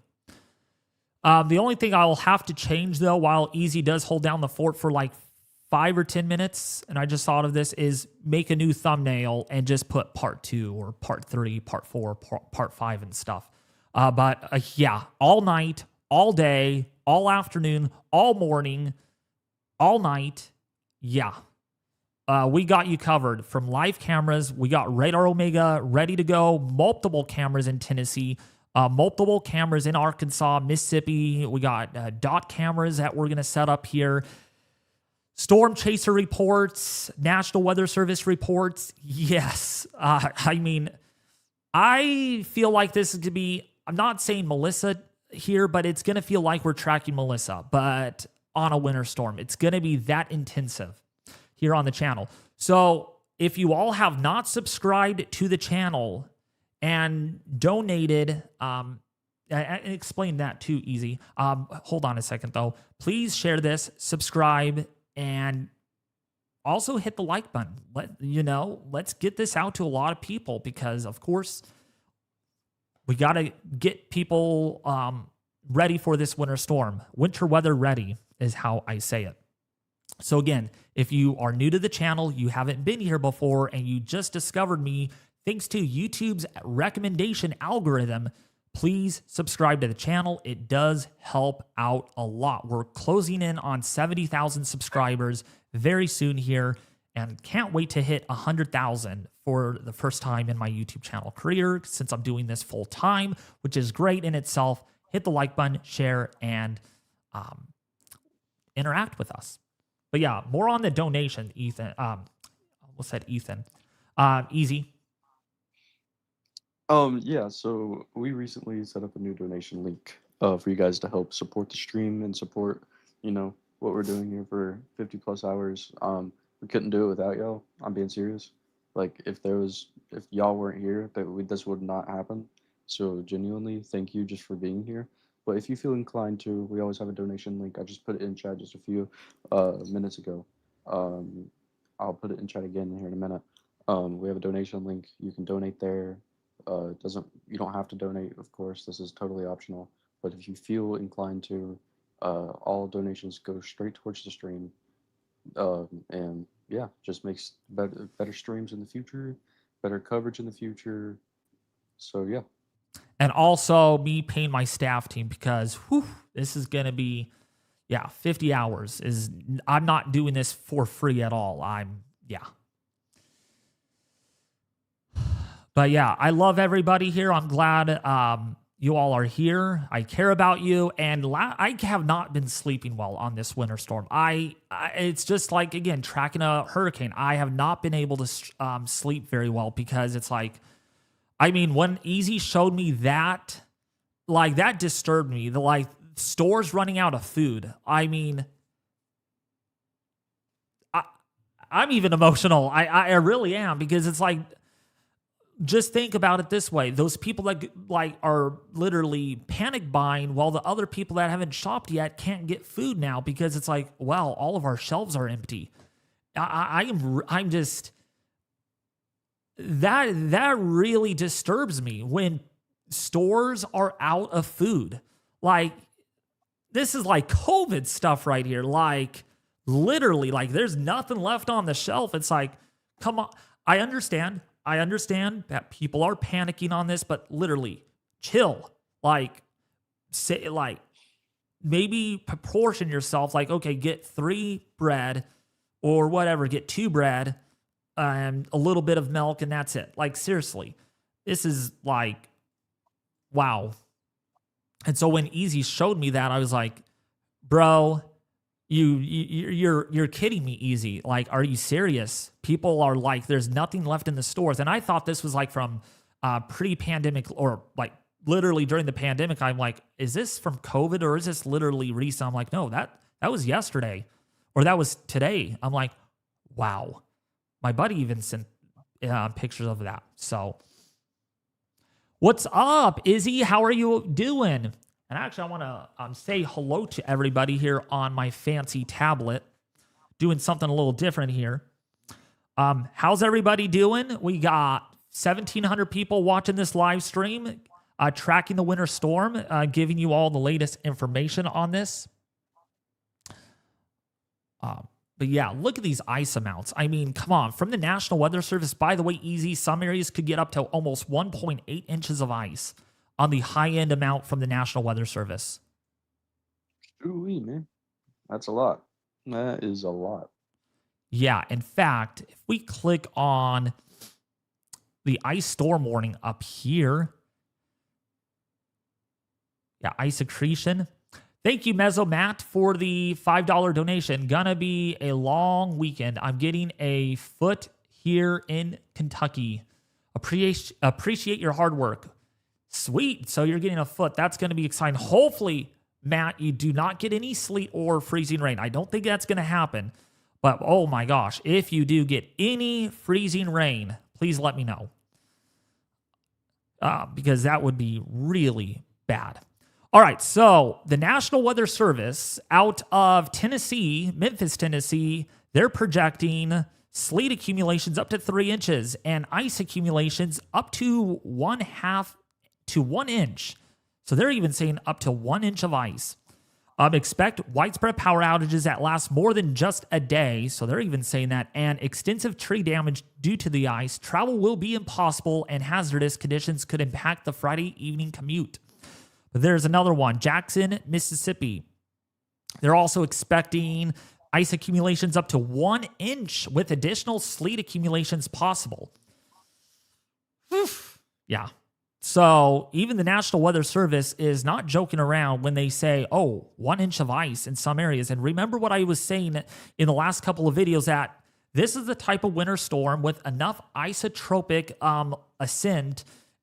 There's going to be enough of that going on to really squeeze out precipitation, both on the cold side and relatively on the warm side aloft. And so that's what that is. But golly word, I mean, I even said something on X that just wait until you see how colorful this map is going to become. Give it a day, and yep, it's pretty colorful. Let's give all awesome credits to the National Weather Service at painting a pretty picture here. By the way, there will certainly be winter storm watches and winter storm warnings up here in the Northeast, so don't think that, there's no winter storm watches for us, David. Oh, there will be. Don't worry. Extreme cold warnings for the extreme Northeast, for the Dakotas, for the Great Lakes. We got winter storm warnings. I mean, this is a winter storm on psychopath media steroids. I mean, freak. It really brings back memories to recent ice storms down here in the Midwest. Not saying this one will become that or if it will be worse or lesser, but similar track, similar intensity. Pattern recognition always wins the battle here. And that's why I think there are going to be over 1 million people without power. This is going to be the worst storm, as what Max Velocity said, in a lifetime. But of course, not going to go that hard on it. I think at least in 10 years, in a decade storm in the making. Even so, there's not going to be historic snow in Louisiana or Mississippi or even parts of Florida. That doesn't matter. What matters is who is going to get impacted. And there are over 200 million people impacted by this. So, yeah. 200 million. If I got that right. It's an estimate, but yeah. Yeah, so I'm over exaggerating. No, I'm not. And Easy could back me up on that. Yes, definitely. What's up, Nate? Boy, luckily you're not getting ice. That would be a big problem for northern Florida, but still a lot of problems. So I'm going to get to your guys' questions here. We're going to be live through about 4 o'clock this afternoon. We're going to do answering a lot of questions. We're going to be looking over new model data once it comes out here in the next hour or so. We will be live here for another few hours, tracking and getting you all the latest information on this.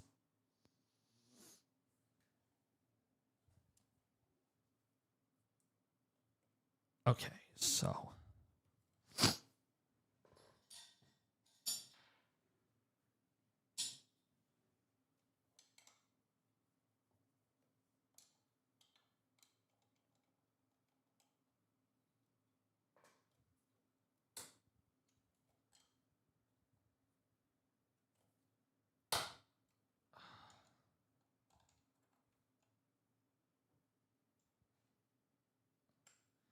So, let's see what you're saying over here. Let's see. So, man, there's a lot of people in here. Baltimore. So let's go to Baltimore. So, snowfall totals probably for Baltimore. We do have so Baltimore. Oh gosh. Oh wait, Baltimore is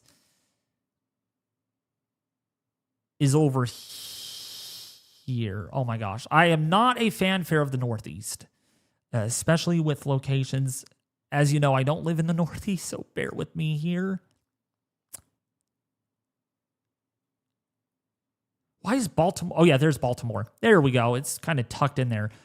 So Baltimore, 0.4 of an inch. Let's take a look at snow. And this is through the European model, which I think is going to be kind of a crossway tie here. 10 inches of snow in Baltimore, but when we look at the GFS model, 17 inches. 17 inches in Baltimore. So yeah, that's a big difference between two different models. I'm not going to use a high-res models in this live stream just because they're not that far out in time yet. We won't get that until tomorrow night once this winter storm begins, because that'll take us all the way into Sunday. But yeah, Baltimore, I would say a rough ballpark there, about 12 inches when you kind of split it between the two models, about a foot of snow. Massachusetts, let's go to Massachusetts. So Massachusetts, on the European model, you're looking at about 15 inches of snowfall. Boston, 13 inches. Barnstable, 13 inches. Let's look here at the GFS. So see the GFS is a little lesser. Worcester there, 11 inches. Springfield, 12 inches. Barnstable there, about 9 inches, 10 inches. Carlsbad, New Mexico. So New Mexico. New Mexico, only about an inch. So not a whole lot on the GFS, but a little bit more maybe on the Euro. I think the Euro is doing a little bit better since it's more high res. I'd say about 2 to 4 inches of snow for Carlsbad is where I think this is going to end up landing at. Roswell, about 7 inches. But boy, those mountains going to get maybe 2 feet of snowfall. Help me with the questions too, Easy. Atlanta. Let's go to Atlanta. Yeah, because there's a lot of questions coming in. That's the plus side of having someone that helps me with my YouTube channel here. So Atlanta, you're going to get more of ice. And actually, we're going to use the ice tool for this one because it's from the National Weather Service. So Atlanta, oh man, this updates pretty frequently. Yeah, let's just use this map for snowfall totals. Snowfall totals are not very... Actually, yeah. So Atlanta, about 0.2 of an inch. Now, the expected amount, but when you click on this, the high-end amount, 0.4 of an inch. So I would say between about 1/4 to 1/2 an inch, roughly, is how much Atlanta is going to get, potentially with ice. Jackson, Tennessee.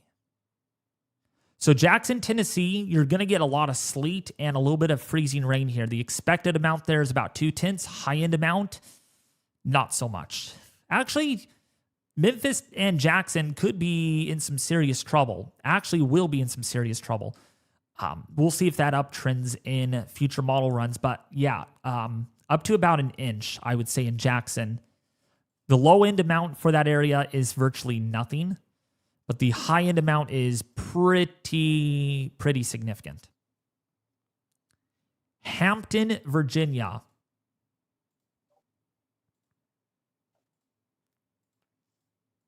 David, just real quick, we did get a donation asking about Syracuse. Just wanted to answer that real quick. Oh, yeah. You could from 8. Yeah, answer the donation if you can, yeah. While I probably around 8 inches for Syracuse. 8 inches for Syracuse. Yeah. Oh, man. I have so many tabs open. Which tab do I need? Okay, someone said for Lancaster, Pennsylvania, Dallas, Ohio area. Oklahoma City, please. All right. Sorry, I have so many tabs open. Yeah, it's because we have to cover the whole.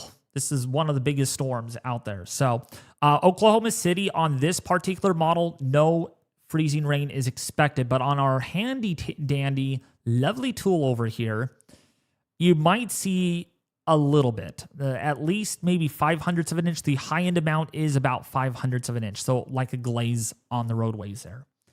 Hampton, Virginia. So now there we go. So Hampton, Virginia.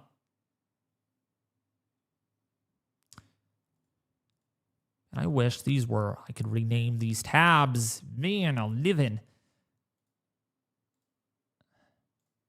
Oh, this is the tab. There we go.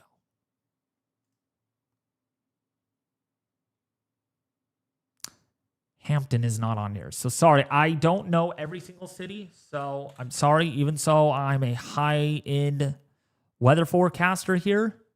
I don't know every little town. Hampton, Virginia. Oh, that's near Norfolk, Newport News. Okay, so that's over there. So for that location, it's way down here. I would say about 1/4 of an inch of ice is anticipated with this winter storm. And maybe some snow in the mix. Brief snow mixing in. Actually, I think there will be snow. Let's see. Yep. Snow, sleet, and freezing rain. Yeah, that's going to be bad. That's going to really be a problem to the power grid. Oh my gosh. So many questions coming in. So many questions. Oh, easy. You're going to have to help me. There is so many coming in right now. Dallas, Texas. We just looked at. I got you. Help me. You're going to have to help me here. So Dallas, Texas. Okay. To get to his question, who said that? Oh my gosh. See, there's just so many people. Whoever said Dallas, Texas, you're looking at about 6/10 of an inch of ice and the potential for at least a few inches of snow and sleet. So it's a wintry mix there. All right, someone's asking about Knoxville. You're looking at upwards to probably 1/2 of an inch of ice, and locally snow amounts up to probably 3 to 5 inches. Yeah. So again, similar area, a wintry mix there. Snow, sleet, freezing rain, everything. Tyler, Texas. That's an easy one. Got Tyler, Texas for you. So Tyler, Texas, about an inch of ice. I wouldn't even be surprised if there's a brief dusting of snow. You're going to be more worried about the ice there. So I think most likely it's going to be sleet and freezing rain there with ice accumulations up to almost an inch. Almost up to an inch. There's a Woodbridge, just like a Woodbridge in California. Woodbridge, Virginia. Wonder how big that Woodbridge is. Woodbridge, Virginia. Oh, that's a good size little city. Bigger than 300 people that live in our Woodbridge here in California. So, thank you for becoming a member, Dark Scale Creatures, for becoming a Tropical Storm member. So for that area, so more than likely you're going to get mostly snow, but definitely some ice. I would say about 1/4 to 1/2 an inch of ice is expected in that area. And actually, I'm going to close multiple tabs here so I can just use one just to kind of browse around. El Paso, Texas. So El Paso, Texas, no snow expected there. So I don't see much on both of the models, much snow at all. I see a lot of questions in chat about Baltimore. Just real quick, David, I'm sorry. Probably upwards of a foot to maybe a foot and a half for Baltimore. But that's it for Baltimore. And that's based on what model you're looking at. So the GFS. Is very, very, very aggressive. 18 inches. Very aggressive. But the Canadian for Baltimore, and they don't even give us local sectors. How exciting. So it's between the Euro, showing lesser snow for Baltimore area and a lot of snow on the GFS. What's up, David? What about the winter storm in January 30th and 31st? We're not really going to talk much about that. We'll periodically touch upon that, but not right now. A lot of questions are about this winter storm. Once those questions die down, then we'll be looking at maybe that winter storm, because that is also a big storm that we are going to need to watch on the GFS in future model runs. In fact, we'll get that in a little bit here.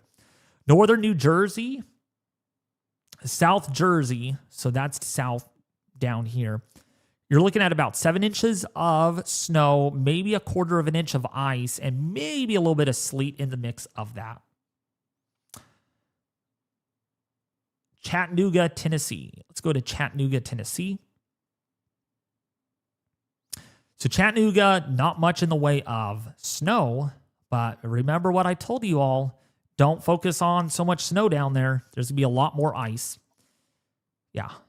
Maybe up to half an inch of ice with this. Maybe some areas around that area could get up to 7 or 8/10 of an inch. Jacksonville, North Carolina. Actually, you're going to have to help me easy with some of these questions. There's a lot. I'm still being overwhelmed with questions. Oh my gosh. This is good though. You guys, I love you guys. I'm glad you guys are asking your questions. This is the best part of live streaming, is getting to your guys' questions. I've been so busy with tracking the storm. I've not gone to the questions in the last couple of videos, so I do apologize by that. So it's good. You're holding your questions for this live stream. Chattanooga, Tennessee, we talked about that. If I don't get to every question, I am so sorry. This is what happens when we have almost 2,000 people watching, which is perfect. New York, Ohio. There's a Newark. There's a Newark, Ohio. Wow, there's a lot of Newarks. There's a Newark in California. So Newark. Whatever question I see, I'll just jump upon that. While you look that up, David, I just have a quick thing pulled up here for Pittsburgh. I've seen a lot of questions about Pittsburgh, upwards of probably 10 inches according to the GFS, probably 10 inches according to the GFS of snow. Thank you, Uji012, for becoming a member of the channel. I appreciate that. So for that other question, for Newark, Ohio, up to about 15 inches on the Euro. The GFS has lesser snow for that area, just by a little bit. So it's pretty consistent there with up to about 1.5 feet of snow. Mooresville, Indiana.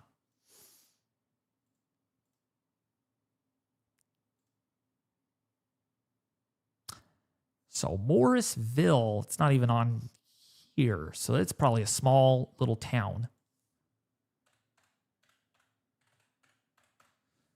Morrisville. I put Norrisville. Oh my gosh. Morris. So Morrisville, Indiana. Oh, that's just south of Indianapolis. So let's go to that. It's going to be snow here. About 1 foot. About 1 foot of snow. In Indianapolis, south of that. Bloomington, 14 inches. I saw a question for Charlotte.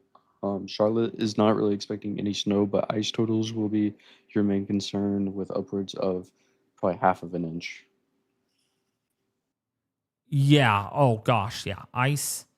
Yeah. People think that, oh, I'm not getting snow. Man, darn it.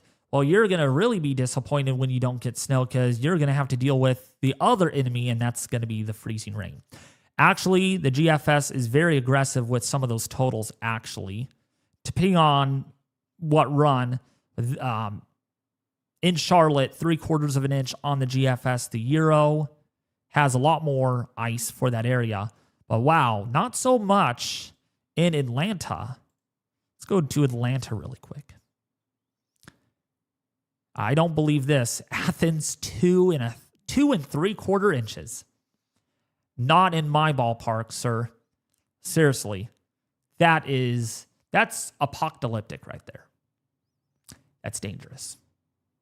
That's very, very, very, very, very, very, very, very bad. There's not going to be that much, though. There's not. But there will be at least an inch. Bristol! Someone's local, bud. I saw that. So Bristol, Tennessee is not on the map, but I know where Bristol is on this map, and you're looking at about 0.6 of an inch of freezing rain. Let's see, snow. About an inch of snow expected, and sleet is going to be in the mix. Louiston, Pennsylvania. Just were there, so that shouldn't be hard to find. Oh, that's way up here. Oops. Telling you my state's over here. Come on. Or are we not working? There we go. So it's over here somewhere. So that area, about a foot of snow. Knoxville, Tennessee. Let's go to Knoxville, Tennessee here. Knoxville, Nashville. Oh, Knoxville is over here. Dang it. There's all these villes, I'll tell you. Knoxville, about 1/2 inch of snow, but I don't see it happening. Instead, you'll get a lot of freezing rain and sleet. But I'll tell you, though, the power outages with this storm, we're going to have the power outage U.S. map on live tomorrow. U.S. power. I did see a quick question about Hooks, Texas, which is near Texarkana. Locally, around 2 inches of snow with ice, really depending on where the storm is. You have a lot of ice around you, but locally up to probably 0.3 of an inch. Dang. Ooh, that's a lot. Annual, South Carolina. Okay, so this is a little town, right? So Anor. These weird towns, I'll tell you.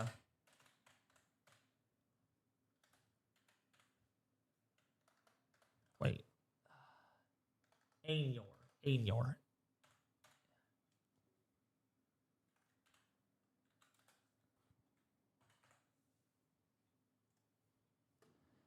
So that's there. South Carolina. So eastern South Carolina. Let's see. I'm actually nervous to check that area. I'm telling you, it's probably going to be a lot of ice. Yep. You're looking at about 0.3 of an inch, maybe 0.4 of an inch.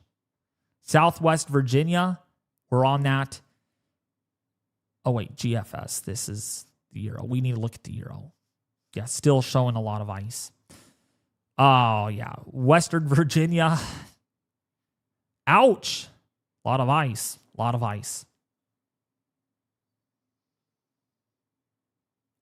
Suffolk, Virginia. So Suffolk is kind of in over here near Virginia Beach-ish, Norfolk area.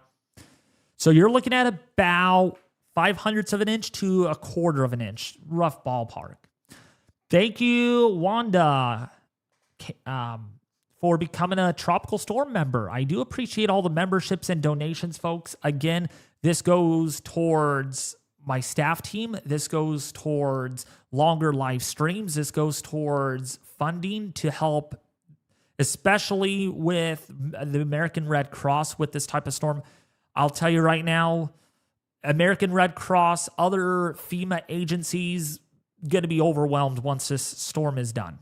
And I just pray and pray to the Lord, Almighty Jesus Christ, that you all can get prepared, and hopefully all of you are prepared for this.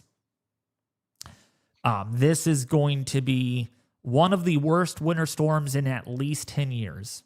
And I don't like hyping this up. I don't want to hype this up to get more views, to get more money, to get more attention. I mean, it's all over the news. Even Max Velocity said once in a lifetime. Like, yeah, it's not just me saying that. I'm actually more on the generous side, more conservative side, once in a 10-year lifetime that this happens.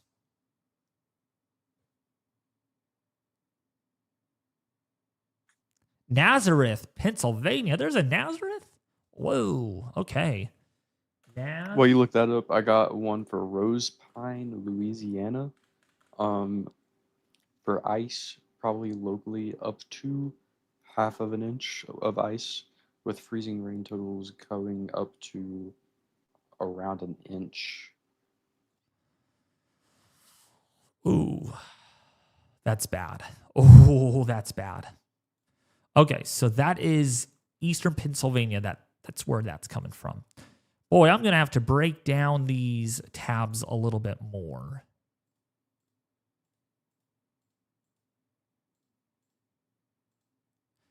We'll look at that in a little bit. Oh, and I just closed. No, I didn't. I didn't close down Pet Fiddle Weather. Okay, so eastern Pennsylvania. Sorry about that. When you have too many tabs open, you're just kind of just juggling around here. So yeah, eastern Pennsylvania, you're not getting freezing rain, but you are also getting a lot of snow on the Euro, showing about 16 inches of snow. The GFS, on the other hand, that's just coming in right now. The 18Z is just moving in 20 inches on the GFS. So yeah, there is a lot of snow expected on both of the models between the Euro and the GFS. A lot of snowfall for that area. I did see a question about Greenville, South Carolina, and Spartanburg, South Carolina. Locally, ice totals coming up to probably 3/4 of an inch or more. And freezing rain totals are going to be up to 1.5 inches. Oh, man. Wow. That is 1.5 inches. Shoot. The new GFS is rendering. It just started, so we'll look at that once it renders through a little bit more. It just started, so we'll wait for that. Monroe, about 1.5 inches, though. That's a lot on the Euro, tell ya. Thank you for the $2 donation.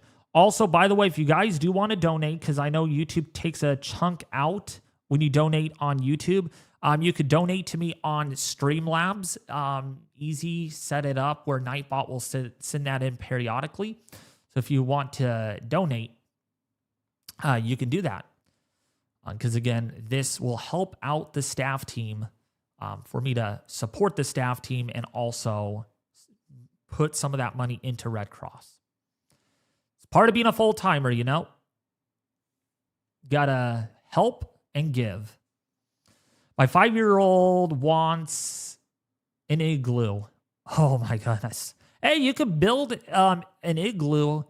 Just pour some water into a mold, and then you can make an igloo. Or just make like big blocks of ice and then kind of build it up. That would be interesting. A little ice fortress. Thank you, Anthony, for the $5 donation. Also, if you all are new to the channel, please subscribe too. It really does help out very, very much. We're closing in on 70,000 subs, people. I cannot believe it. Almost 70,000. Almost a quarter way there, 3/4 away there to 100,000. Almost there. Chesla, Missouri or Mississippi. I get confused with the MI. I always think it's Missouri or Mississippi. I think it's Mississippi he's referring to. Sorry. Thank you, Anthony, for the $5, by the way. Yeah, Biblo, thank you for the $2 donation. Chess. Let me put that in. Hold on. Sorry.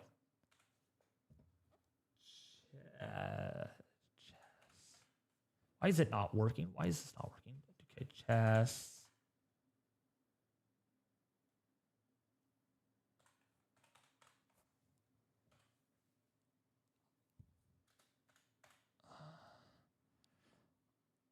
Oh, Michigan. That's what it is. So MI gets confusing. Sorry. Yeah. So Chesla, little baby town up there. Yeah, you're going to get at least 6 inches of snow out of this winter storm. Actually, might be a little lesser. Depends on how much further north that gets, but definitely getting some snow. Wanda, thank you for the $2 donation once again. Midland, South Carolina. Let's go back. I did see a question about Morristown, Tennessee. Locally, up to maybe 2 inches of snow, and for ice accumulations, could be upwards of a half of an inch of ice with freezing rain up to an additional half inch. Jeez. Charlotte, North Carolina. We just talked about Charlotte. Yeah, you're looking at it on your screen. 1 inch in a quarter at least of ice expected there. Northern Virginia, you're looking at about 6/10 of an inch to maybe 3/4 of an inch. Charlottesville, 1 inch. Richmond, 1 inch and a third there. Harrisburg, 6/10 of an inch. Syracuse, New York. Syracuse, you're going to be in Snowmageddon Lover's Dream.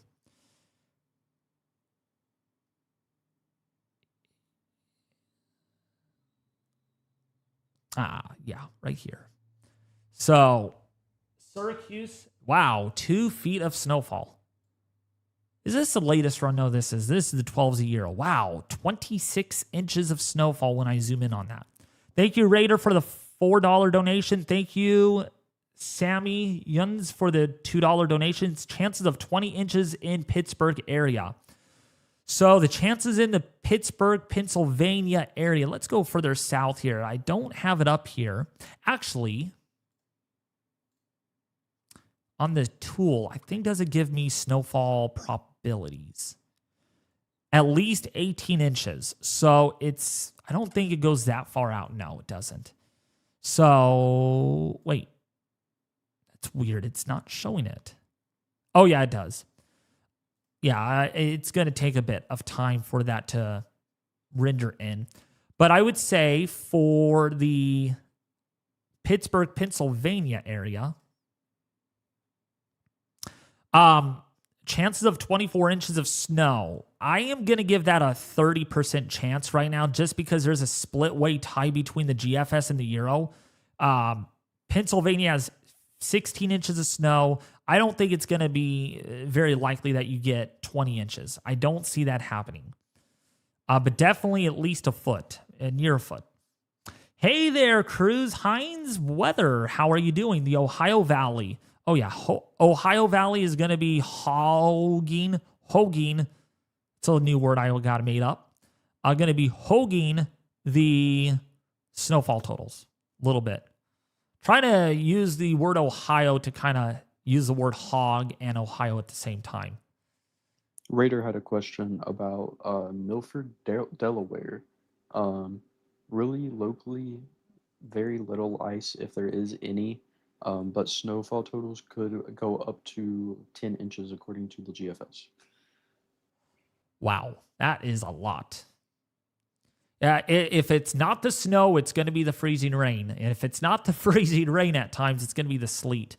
No one is getting out of this winter storm, unlike a nor'easter, which would impact mainly the Northeast.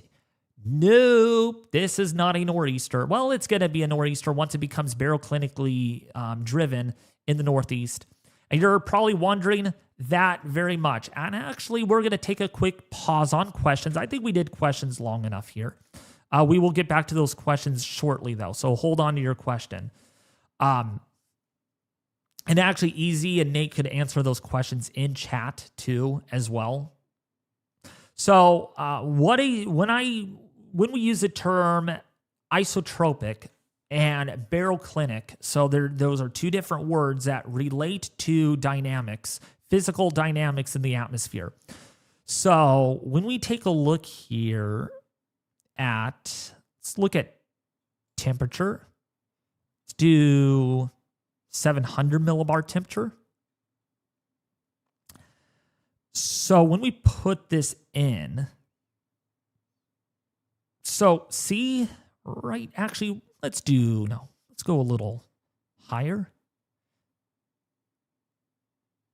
No, let's go lower. Yeah, here we go. This is perfect. So see how this colder air is not really wrapping in on the backside here? And this colder air is just kind of getting smushed, just kind of getting squished like a sandwich. You got cold air on one side, you got rather warm subtropical air on the southern side. And so this is what we call isotropic dynamical lift. Okay, so when you think of a stationary front, it's pretty much kind of buckled up in here across the deep south, the Mississippi, Alabama, Georgia area into northern Texas, central Arkansas. Well, warmer air is lighter, okay? You know, warm air rises, colder air sinks. But when you get winds that are like this, see how these winds are coming in out of the south in the low levels? Coming out ahead of this colder air? Well, that's going to override this colder air here, and it's going to be lifted. It's going to get dynamically, forcefully lifted because of the colder air underneath is scuffing underneath that warmer air aloft. And so that is why we have this type of setup where we have a lot of freezing rain, a lot of sleet, a lot of rain to the south, and a lot of snow to the north. We have all four different kinds of precipitation within a single storm band, within a precipitation band. Okay. And so that's what this is. This is what we call isotropic lift, isotropic dynamics. Colder air at the surface coming in out of the north, trying to wedge underneath this warmer air, what we call cold air wedging. But what ends up happening is once we get a reinforcer of cooler air up here, cold in this case, what we're going to start seeing is more of a baroclinic transition. So where we actually do get colder air advection that comes in on the backside. We get warmer air advection out ahead. So we actually develop a warm front. So warmer air moving north. Actually, let me make this a little bigger. Warmer air going north. Colder air coming in to the south. We get a low that is tucked in here somewhere. So this is becoming more baroclinic, not isotropic. Even so, there will be some ice in some of these wind-sheltered areas because now, well, warmer air is coming in still, cold air trapping and damming. That's going to lead to ice in some of these areas. Okay. And then colder air rushes in. So now you might be wondering, but, well, David, there's colder air coming into warmer air. Should that lead to freezing rain? No, because you got colder air aloft, warmer air at the surface. So you get a sounding that looks like this. So if take a look at a vertical profile, your sounding is going to look like it's above freezing. It's going to look like that. Warmer. Oh, wait, no. Oh, wait, hold on. Sorry. Wrong. My bad. Can't get my train of thought here. Does this. So actually, oops, what am I doing here? So these red lines are your 32, your 0 degree line, and then your temperature aloft gets colder. It's not freezing here, it warms up and then cools back down. So that's different. So that's why when you get a cold front, you usually get snow on one side, rain on the other. It's just a rain to snow transition, not a wintry mix. So that is a Baroclinic storm that develops here. And we could also see this in the upper level dynamics when we look at the vorticity plot. So we can see here, this is Saturday morning. So you can pretty much get an idea here by 7 p.m. on Saturday. This is how you can tell it's also isotropic, okay? We don't have really discerned weather disturbance here.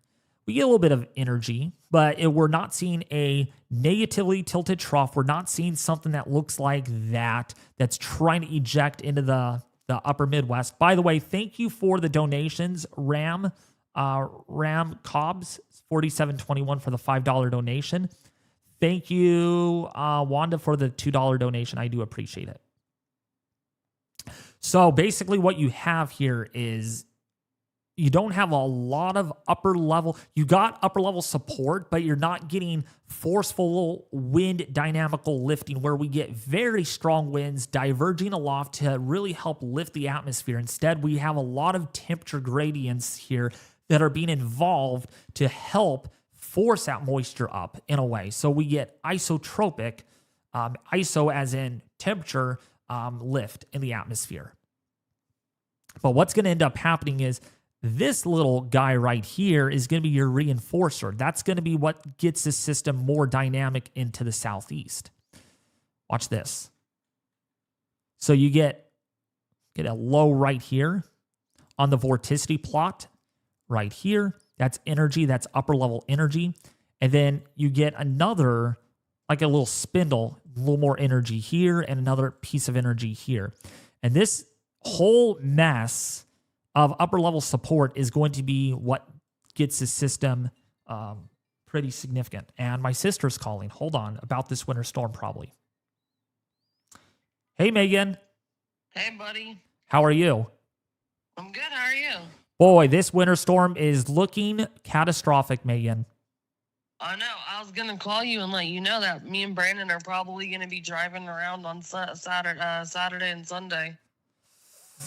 Ooh, good. We're gonna you're gonna provide me live coverage. We got a storm chaser that's gonna be on the road, folks. Are you streaming right now? Yes, and I have almost 2,000 people watching. Oh, shoot. Well, tell them your sister's about to be giving you live coverage this weekend from Maryland. You heard that, folks. What did she say, you all? She said live coverage from Maryland on this winter storm, but please be safe out there. But I'll tell you, be aware of the ice as well. There might be some icy roadways. I would say if you do, well, it's too far to travel. But Pennsylvania is going to be all snow, and that's where there could be 2 feet of snowfall. Well, yeah, I'm not going to Pennsylvania. I'm going to be on like this area, but I figured you'd want to know that I'm going to be driving around. And I knew you were streaming. I saw your post on YouTube, so. Yeah, it's. Did you take off work? We'll just. I'm full time on YouTube. I'm full time on YouTube. Oh, okay. Well, I'll have to talk to you more about that on a different day. Yeah, absolutely. Yeah. All right. Well, I'll let you get back to it. I'll watch your stream. All right. Thank you so much. Love you. Love you too. Bye. Bye. That's my sister. She's gonna provide live coverage. I feel bad. I really do. I hope she's safe. That's my sister right there. I hope she's very safe. At the same time, wow, she surprised me. We're gonna actually have a storm chaser. My sister is gonna be out there chasing this. So this is what's gonna really cause the problems. This whole thing is gonna congeal, and this is gonna bring. Actually, it's more like in here, more so. You can kind of even see it right back in here. There's your cold front. There's your low, kind of tucked underneath that. A lot of energy out ahead of this, and that is why that low is going to really form quickly. and move quickly out towards the northeast. And then, of course, more disturbances after that. More disturbances. So, yeah. By the way, hey, Megan, how are you doing? And by the way, Megan, just FYI, because I have you on Discord, I'm going to add you to a Discord chat with me, Easy, and Nate. They are very good guys. They are the best that help run the YouTube channel to make it this successful. And so you're going to want to talk to them about the whole how we're going to do this. Kind of a little meeting, maybe tonight if possible. I have church, so there's a lot going on, but we are going to have to get things prepped for that very quickly here. I'm glad you came to me about this today and not tomorrow because, yeah, it's been a little bit of a, it'd been a little tougher to try to fit that in.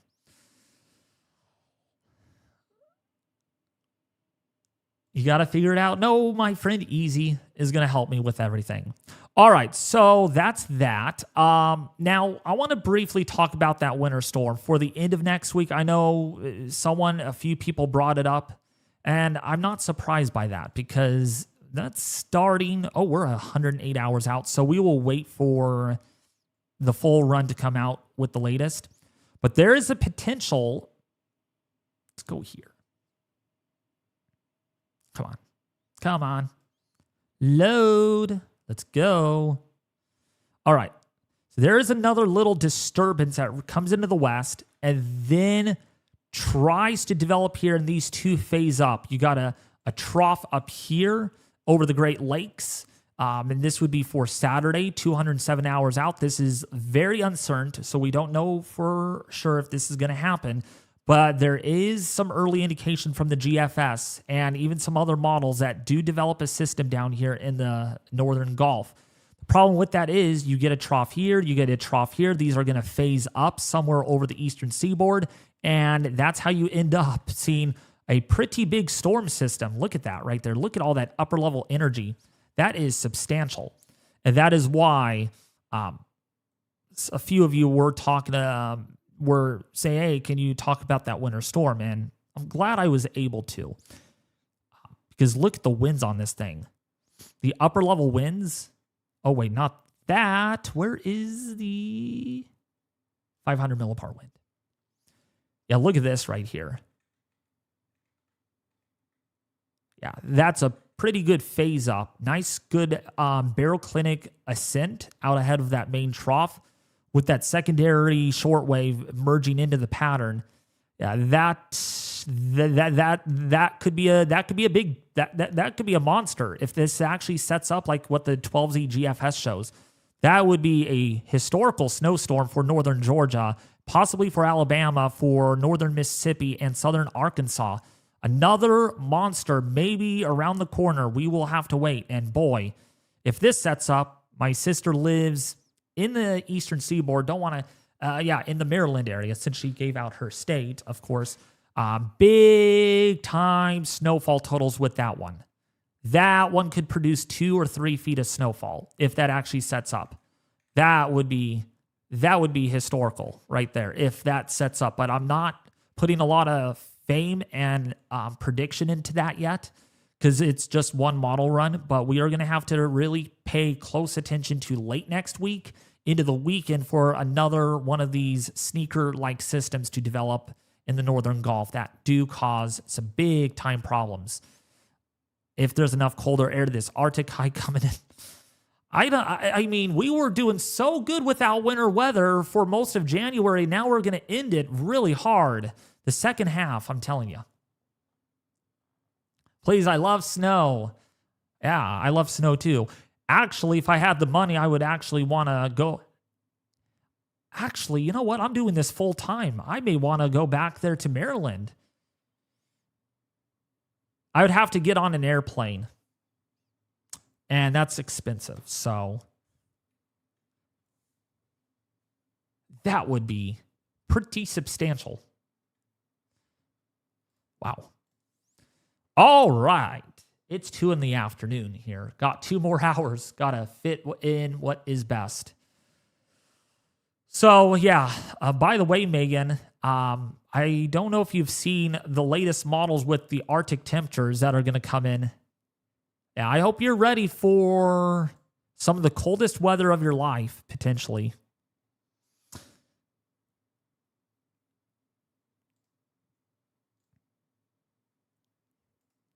Let's actually use a euro for this one for the wind chill values, because I'm curious.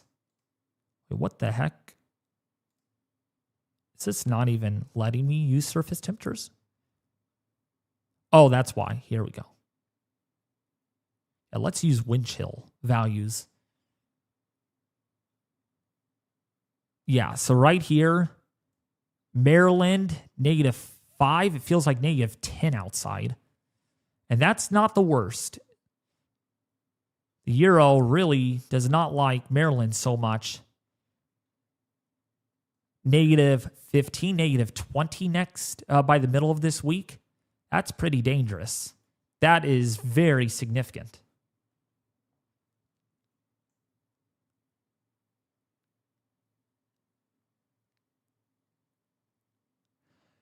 David, just letting you know the new GFS is almost rendered. Already? Well, it's for the storm at least. Oh, okay. Let's see what it's showing. Oh, okay. Yeah, it is almost done. I have a feeling it's going to be worse. Hopefully not, though.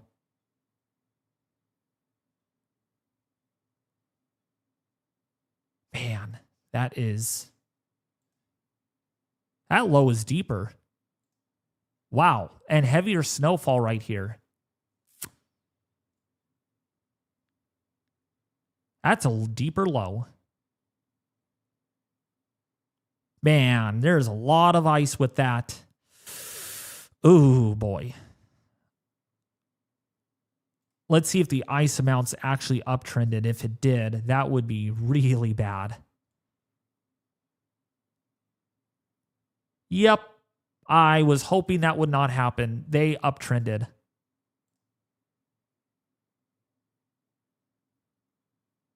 Yeah, 2.4 inches in central Louisiana. That is... I really hope that does not happen. Oh, my. North of Alexandria, 2.35. Oh, 2.5 inches of ice. I don't think that's going to happen. Boy, that is catastrophic. That's historic on all levels. See Georgia. Oh, my freaking Lord. 2.92 inches of ice. Almost 3 inches of ice right there. Atlanta, 2 inches of ice. You better hope that doesn't happen. Actually, not as much as the last model run. I even dig deep into that one. 3.10 inches of ice. So lesser ice on this one, but further south. So now including Macon, a half an inch, Augusta an inch, Newman an inch, 2 inches in Atlanta. It really likes the idea that northern Georgia gets really hit with this amount of ice. Greenville, about 2.25 inches. David, do you mind if I go over the snowfall totals just real quick on the new run? Oh, I'm curious. I'm nervous to even check. Yeah, go ahead. All right. So snowfall totals for the new run. We have Arkansas, central Arkansas, northern Arkansas getting around a foot to a foot and a half. Eastern Oklahoma, southeastern Oklahoma to be specific, upwards to a foot and a half. Northern Tennessee is expected to get just around 10 to 12 inches. Eastern Kentucky is around a foot to a foot and a half. West Virginia, the whole state basically, is getting around probably a foot to a foot and a half. Maryland, you are looking at probably a foot to a foot and a half. Eastern New Jersey is looking at probably a foot and a half, even more locally. Long Island is looking at a foot. Pennsylvania, upstate Pennsylvania, looking at probably 6 to 12 inches. Upstate New York, you're looking at probably 6 to 12 inches, with some spots higher because of the lake effect. Um, let's see, Rhode Island, you guys are looking at probably 12 to 14 inches. Massachusetts, you guys are looking at probably upwards of 9 to 12 inches. Cape Cod, you're looking at around 18 inches. It's definitely a lot.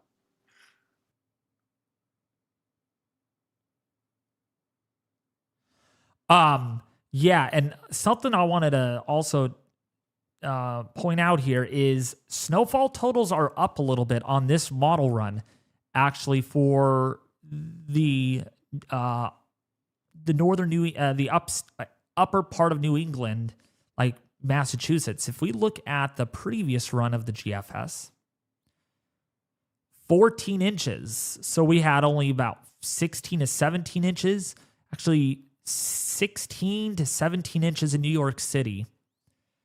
This model, 21 inches in New York City.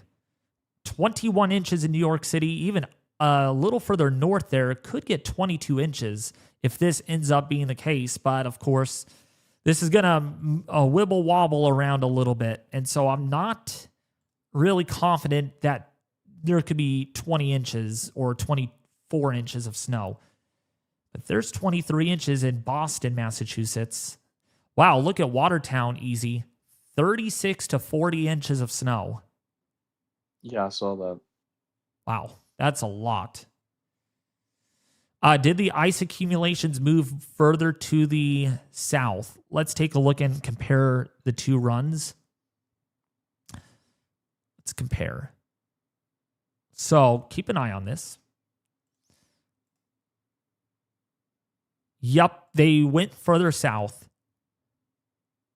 Yeah, they have been shifting a little further south. Yeah, just a little bit over the last 4 model runs. They've been trending a little south. I will say with this new run, Louisiana, you are in the bullseye now with freezing rain totals. But that's just the GFS model. If we look at the Euro, Just though, the GFS.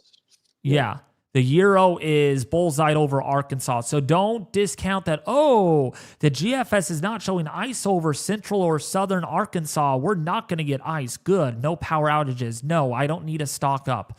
I would still take it exceptionally serious, especially that the National Weather Service has a winter storm warning over Arkansas. In fact, the entire state of Arkansas is under a winter storm warning. For the reasoning, let's see. Yeah, so sleet and some snow accumulation of up to 4 inches over central sections, and sleet and ice accumulations up to 1 to 3/4 of an inch across the far southern and southeastern sections. So ice accumulation still going for about 3/4 of an inch to maybe an inch. So the GFS may not be resolving things as good in that sense. That's why this is a very, very sensitive forecast. Okay. I mean, look at the difference between the two models. Like literally, look at the Euro. This is the latest Euro, the 12Z output. Here's the GFS 18Z output. Actually, here's the 18Z GFS. Look at that. 18Z GFS. The Euro. One more time. Look at the difference. Here's the 18Z GFS. And here's the Euro. See the difference? That's why I'm not putting much stock into the ice totals for both the intensity magnitude in some areas and to the extent. I think the Euro has a bit more better handle on this because of what we're seeing. And especially with what we're seeing on the ice total forecast.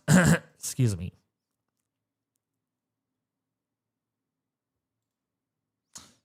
Come on. Why is this?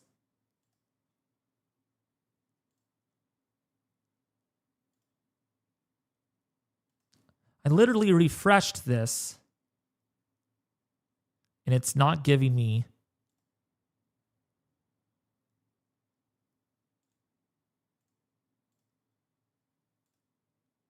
So the ice totals haven't come in yet, I don't think. That's why it's doing that.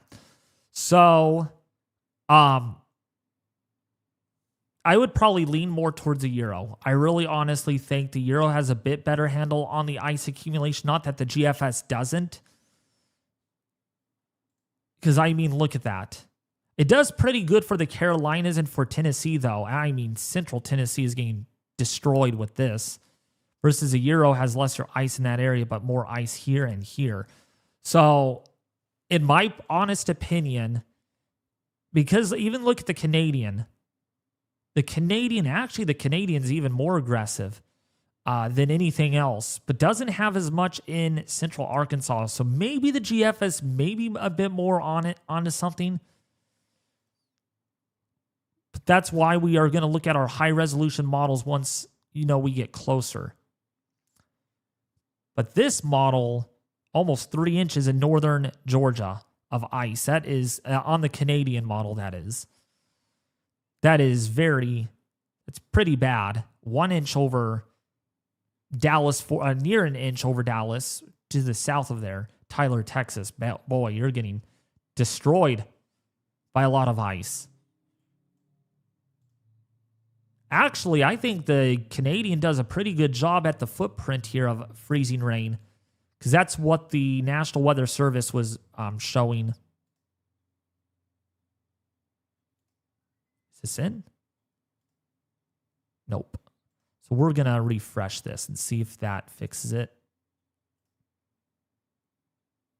Nope. It's not in yet. But yeah, it does a pretty good job here. Actually, the National Weather Service does have ice storm warnings in that area. So Canadian and the Euro are close to each other on that happening. No, they're not going to be 3 inches of freezing rain. Not even 2 inches. I think 2 inches is a little too much.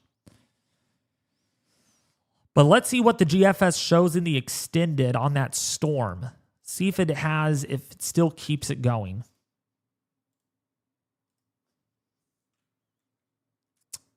Are we all the way out? Let's see.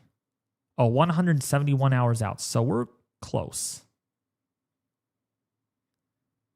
Yeah, see. Where did she go? Where did the storm go?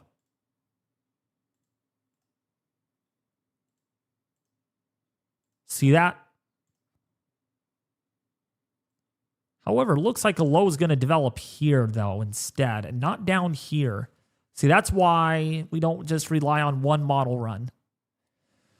Oh, yeah. Megan, an inch to an inch and a half of ice in some areas will be more than enough to bring down numerous trees. I mean, we're looking at power grid failure. We're looking at extreme, catastrophic, crippling ice amounts with this winter storm. Oh, yeah. Again, I've said this too many times, but this is going to be the worst winter storm that I have tracked in at least in about 5 or 10 years, or since I started YouTube. I'm curious about how much sleet it's putting out. Yeah, 5 inches, that's more like it. 5 inches or less in some areas. In Arkansas, let's go to the east. Yeah. That's pretty bad. But I'll tell you, I mean, 1 inch of ice, even so it's not 3 inches or 2 inches, it's downtrending a little bit on the model. Don't think that, it's at least not 3 inches, but that's too high in the first place. I think an inch to an inch and a half is where we're settling it at.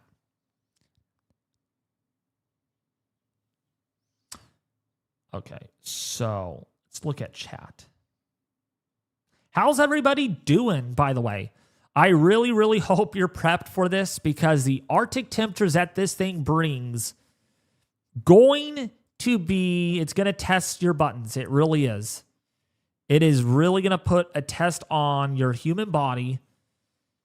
And It's going to be very bad. It's going to be serious. The most extreme Arctic outbreak in a long time. And if we look at the Canadian, because we haven't looked at the Canadian, look at these wind chills, negative 40, negative 50 degrees below zero. It's how cold it's going to feel. And even up here in parts of Saskatchewan, negative 60, negative 70 below zero. Oh my goodness. Sunday morning, wow. If the Canadian is ending up going to be correct on this one, easy negative 60, negative 70 degree wind chills in North Dakota on Sunday morning. Goodness gracious. Yeah, that's... Tennessee is definitely going to be in the crosshairs. Definitely negative wind chill values for sure. And then another Arctic blast comes in. And then guess what? Another one maybe after that. This cold pattern isn't going anywhere. Sorry. It's not going to go anywhere. And those are winter storm watches. Did they just issue that? That's weird. They're not here on this map, but they are here. So there's winter storm watches out already for the Northeast. Wow. That is crazy. Here's a look at the temperature anomaly map. And yeah, easy. Look at that. Darkest blue to brightest red. You have a 100% chance of seeing below average temperatures. I mean, it's now expected. It's not like, oh, there's a 1% chance of not it happening. Actually, let me go to the Climate Prediction Center on that. I mean, this is very extreme. I mean, look at this. Like, that's crazy. And even, wow, Maryland going to have at least an 80 to 100% chance of seeing below average temperature. So no relief in sight for the next 2 weeks in that area. But yeah, above average rainfall down here in the deep south. We'll definitely have to keep an eye on these storms going down here, meeting up with that colder air. That's going to be dangerous. So I'm curious here. The interactive map. By the way, yeah, look at this. Look at the expansive of a high risk for hypothermia and hazardous temperatures. Seriously. I mean, through the end of, this is for the end of January into early February. So it is, the GFS isn't lying then. The GFS is not lying about that big Arctic outbreak again. By the end of next week, by the end of this coming week, to the following week of early February. Wow. David, I do want to mention something real quick. For the states that are under a state of emergency, it's Arkansas, Georgia, North Carolina, South Carolina, Texas, and Virginia are all on formal state of emergency. Tennessee will be joining that list later today. That it was confirmed through TEMA. And there is talk about Maryland and West Virginia. They have declared a state of preparedness. So all the states are activating their states of emergencies like tonight or early tomorrow morning. Oh my gosh. Wow. That is very bad. That is very significant. You heard it. Multiple states now under a state of emergency. Mooney, thank you for the $1 donation. By the way, there is a 93% chance, to be specific, in the 6 to 10 day outlook that the eastern half of the nation will have below average temperatures. I mean, there's only a 3% chance of above average temperatures. Like, that's as likely you can get with temperatures being below average. In that sense, on this interactive map. Like, that's crazy. That is crazy. Wow. Arkansas, 93% chance, and then further north you go, it doesn't get as significant. And then, of course, for the West, There's no chance for below average temperatures. It's all above average. Actually, there's almost an 80% chance for us to being above average for the 6 to 10 day outlook. So we're not seeing a winter, and you all are begging for warmer weather. Sorry, it's not coming in. But I'll tell you, this Arctic air, I want to see if you guys can point. I want to see if you guys can spot this like I do on this map. Okay. We're going to play a quick game because since I have satellite up and we haven't used this in a while, guess where the coldest air is on this satellite imagery? I want you all to just guess in the live stream chat where the coldest air is here on this map.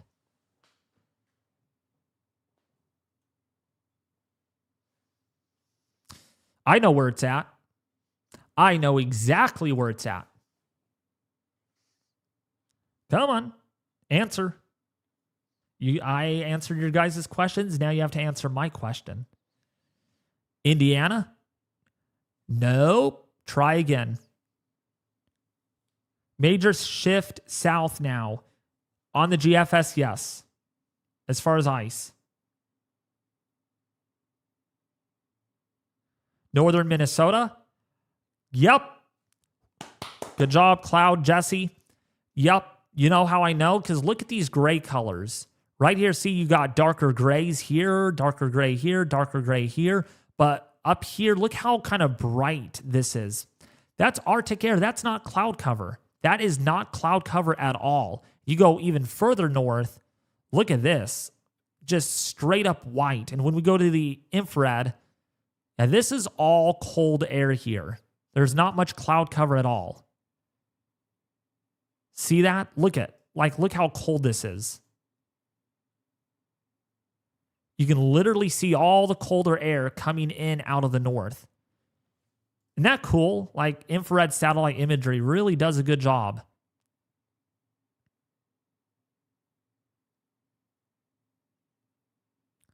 That's how significant that is. Seriously. Very cold. And so when you look at this imagery, this is where it's at. This is where your cold Arctic air is. It's all up here. And you can see it moving in out of the north. See it all moving in. Pretty cool. I love infrared. I love infrared satellite imagery.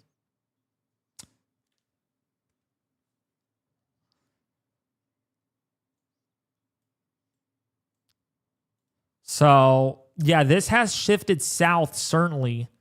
We'll see if that trend continues.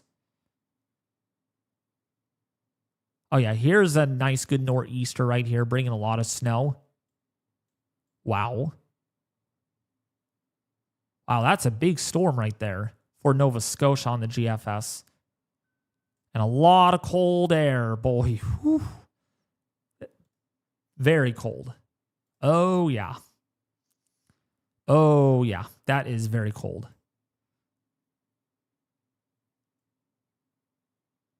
Yeah. Wow. Yeah, see, this is really concerning right here. Negative 30-degree wind chills in parts of Tennessee.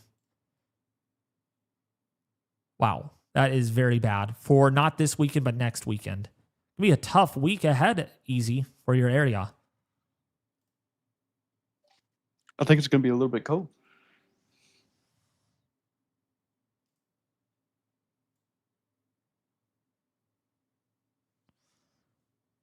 Gosh, there's a lot of snow and sleet and just terrible. Really, really bad. Really bad. Not good. Let's see what our high-res models, just kind of going to browse through those. See if those came in. Ooh. Yeah, they did. The 18Z model came in. You see, this has a lot of sleet. A lot of sleet. Gonna need to really watch this though.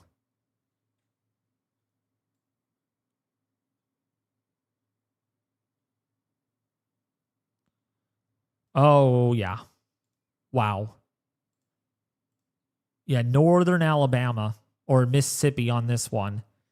You've got 1.5 inches on the high-res model from the NAM. That is a lot. That's a lot of ice. And it's still actively accumulating. Look at this. It's still accumulating. So I would not be surprised if high-res models overdo it, but do threaten to show like 2 inches in some areas. Northern Georgia, like Atlanta, getting 0.3 of an inch. Let's see, Tennessee. Oh, gosh, yeah. Yeah, Bristol, Tennessee could get 0.7 of an inch of ice. And it's still actively accumulating. That's bad. It's already easy. You're definitely gonna lose power.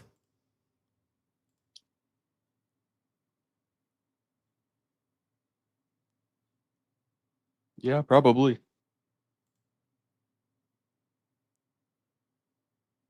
Let's look at the NAM. Yeah, almost 2 feet of snow in southern Missouri. That's crazy. This is one different model, though. All the snow is falling literally in Indiana and in Pennsylvania. Versus the latest GFS is like, nope, we're further south with snowfall totals. Way further south. So that's why the NAM, we'll have to wait for future runs of the NAM to see if there's agreement southward. But yeah, the ice. Ooh, yeah, the ice. Yeah, easy for your area in near Bristol. Almost 2 inches of ice on the NAM 12 kilometer.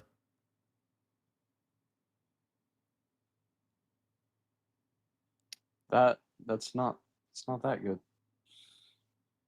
That would be pretty devastating for the area right there. Yeah. That is historic. But this, I don't think this is going to happen. I really don't. Wow, almost 3 inches down here in northern Mississippi. Ooh, boy, that's a lot.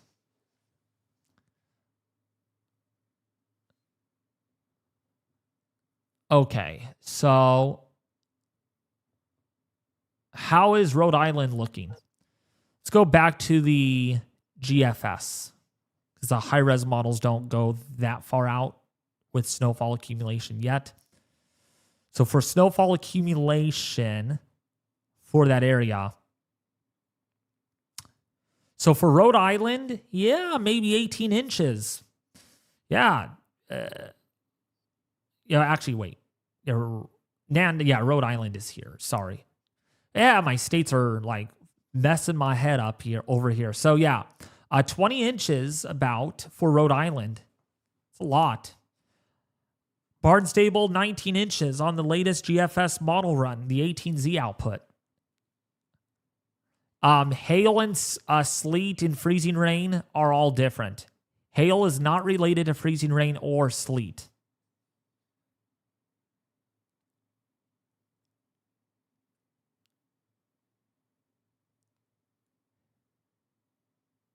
Depends on the moisture.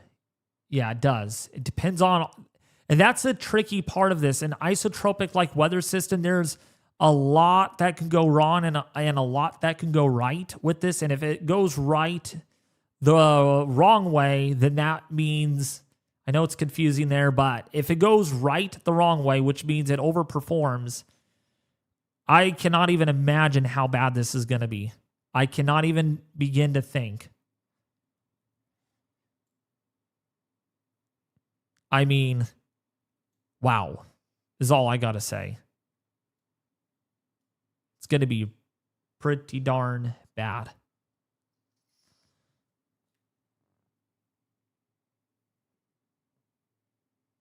But for those that are watching, please share this, like it, and subscribe to the channel.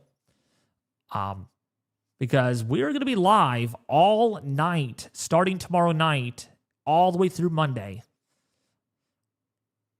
See how I hold up on that. It's going to be a long haul.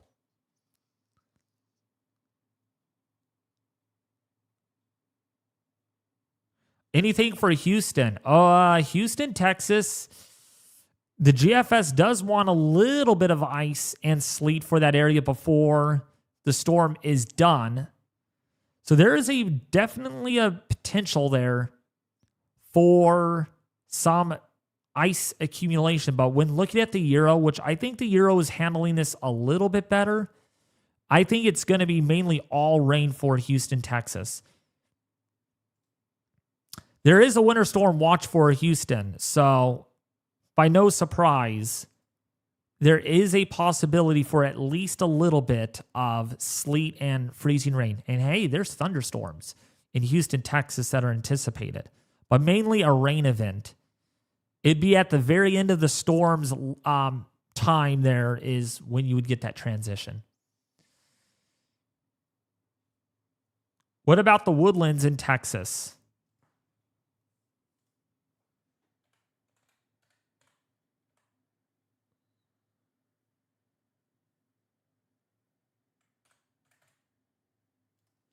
The woodlands in Texas, so that's down there.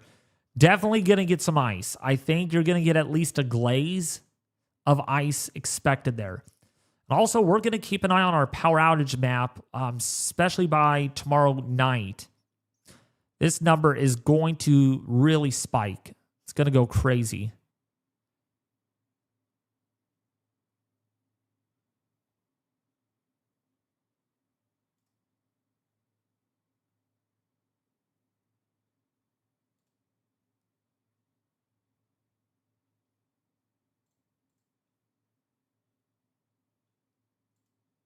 So that's what we're going to watch. There's hardly anyone out in Texas at the moment, but I'm sure that's all going to be lit up big time tomorrow. Texas actually has the most power outages already, believe it or not.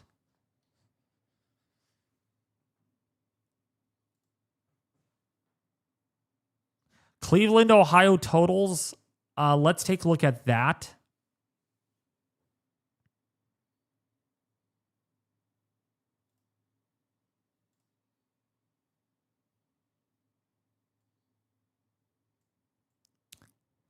Yeah, so Cleveland, Ohio totals on the Euro, the 12Z Euro show 16 inches, but on the GFS, let's see.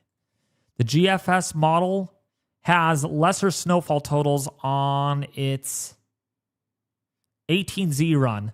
So there is still a mismatch between the models on exact totals in that area.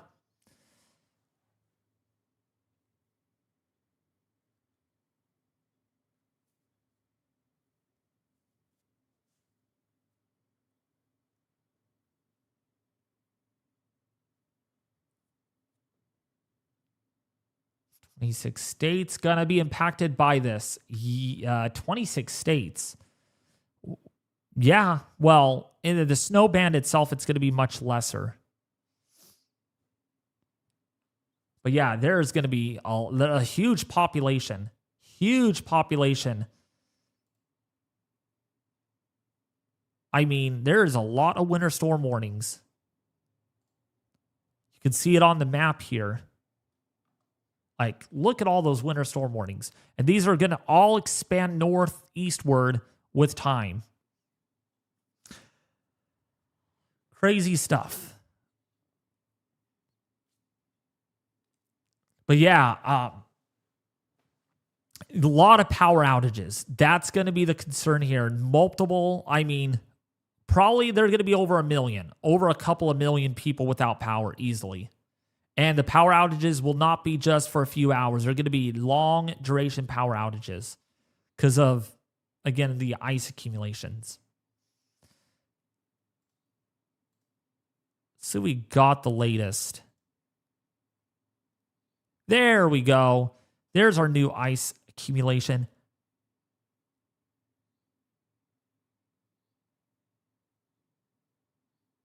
Yeah, so yeah, now they have uptrended the ice amounts easy. Really? So from about Monroe, Louisiana, all the way up into Tupelo now, the expected ice amounts now are around 1.25 inches to almost 1.5 inches.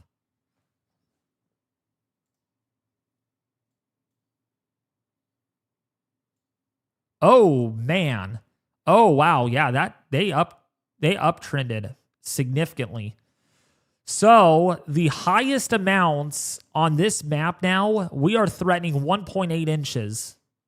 Oh shoot, 1.9 inches?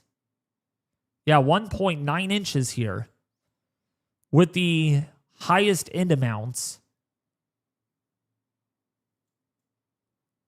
So this is now all the way through the next 3 days.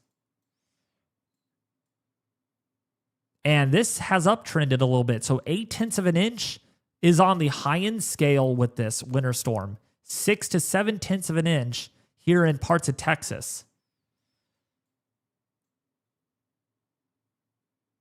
Let's see over here. At 1.4 inches. Wow. 1/2 inch. Wow. Yeah, you know what? Atlanta did trend upward. Now we're looking at about 0.3 of an inch. So actually that GFS is onto something. With the highest amount for Atlanta, Georgia, up to maybe 3/4 of an inch of ice.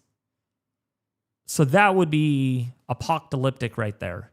That'd be, wow, that's bad. But really, really cannot emphasize it enough. Really, in here, this is going to be the highest threat area for ice. And here's another area.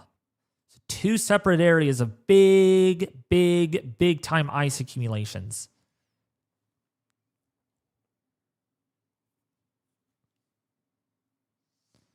Southern Ohio could get some ice, but that's the highest end amount, but most likely probably not going to be much at all. If anything, just a very light trace of a glaze of ice at the very most. But it's going to be down here, though. That's where it's going to really be bad. So let's see the chances of...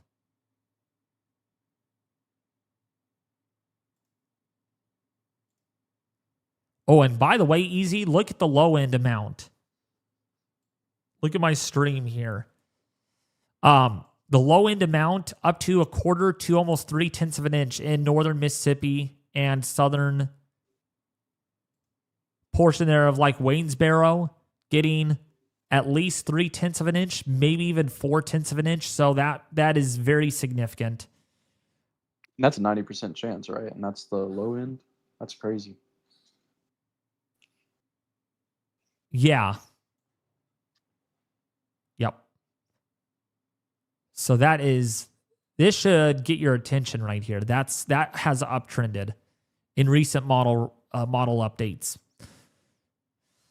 So let's take a look at who is going to see at least 1/100th of an inch of ice. Well, on this map, a 90% chance. Look how widespread this is. 90% chance all the way from Texas into Louisiana, Mississippi, Tennessee, northern Alabama, into the Carolinas, Georgia.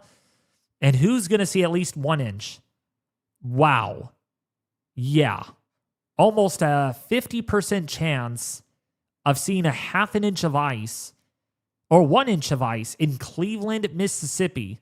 Wow. That is very, very high chance. At least 1 inch of ice. 1 inch of ice. There's a almost 50% chance of that occurring. 1.25 inches, 30%. A 30% chance of 1.25 inches. Let's take a look here at the at least 1.5 inches. 20 to 30%. Wow. These are very... Wow, this is very high. Wow, almost 2 inches in Clarksdale on the highest end scale.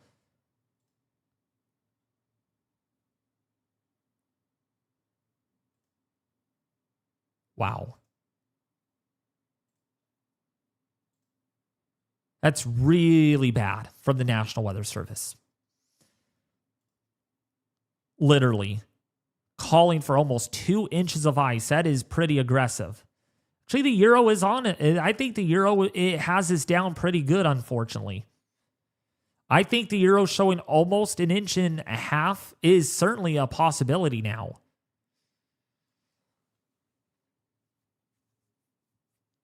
So, You know, David, I just found this out. It's pretty interesting. They're actually flying the hurricane hunters into the storm. no, they're not. Yeah, they are. I just realized that. Where do you see I this? can send you the tweet.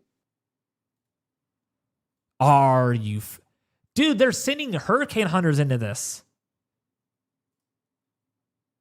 That is... Please send it to me. Oh, shoot. What is it? Almost 2 inches of ice here? Oh my goodness, that is very high. Almost 2 inches on the I just high sent end you the amount. tweet. Let's read this. We got to see this.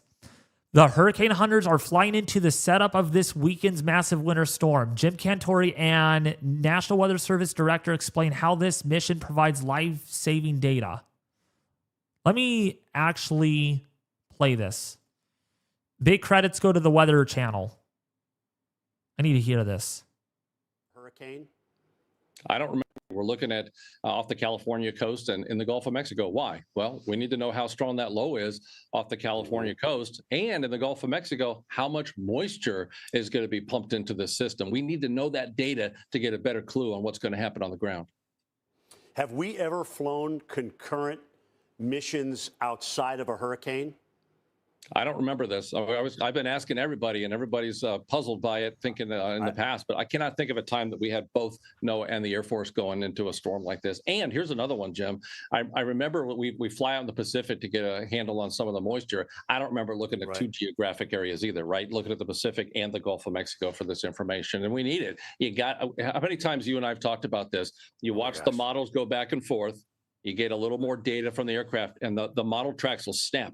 In a hurricane. It's the same thing with this winter storm. You get that data into the models, it makes the models better, and you get a better handle on the impacts. So the European Center gets to share this too, right? Yeah, we share it with everybody. Everyone shares the data back and forth. I want everybody to know that. So, so here's the deal, Ken. If you just take a look at Atlanta, let's just use Atlanta, for example. GFS is more gun-ho, colder. European is not. It really doesn't have much for the city of Atlanta and southward. You know, where do you think this goes after this new data is input later today and tonight?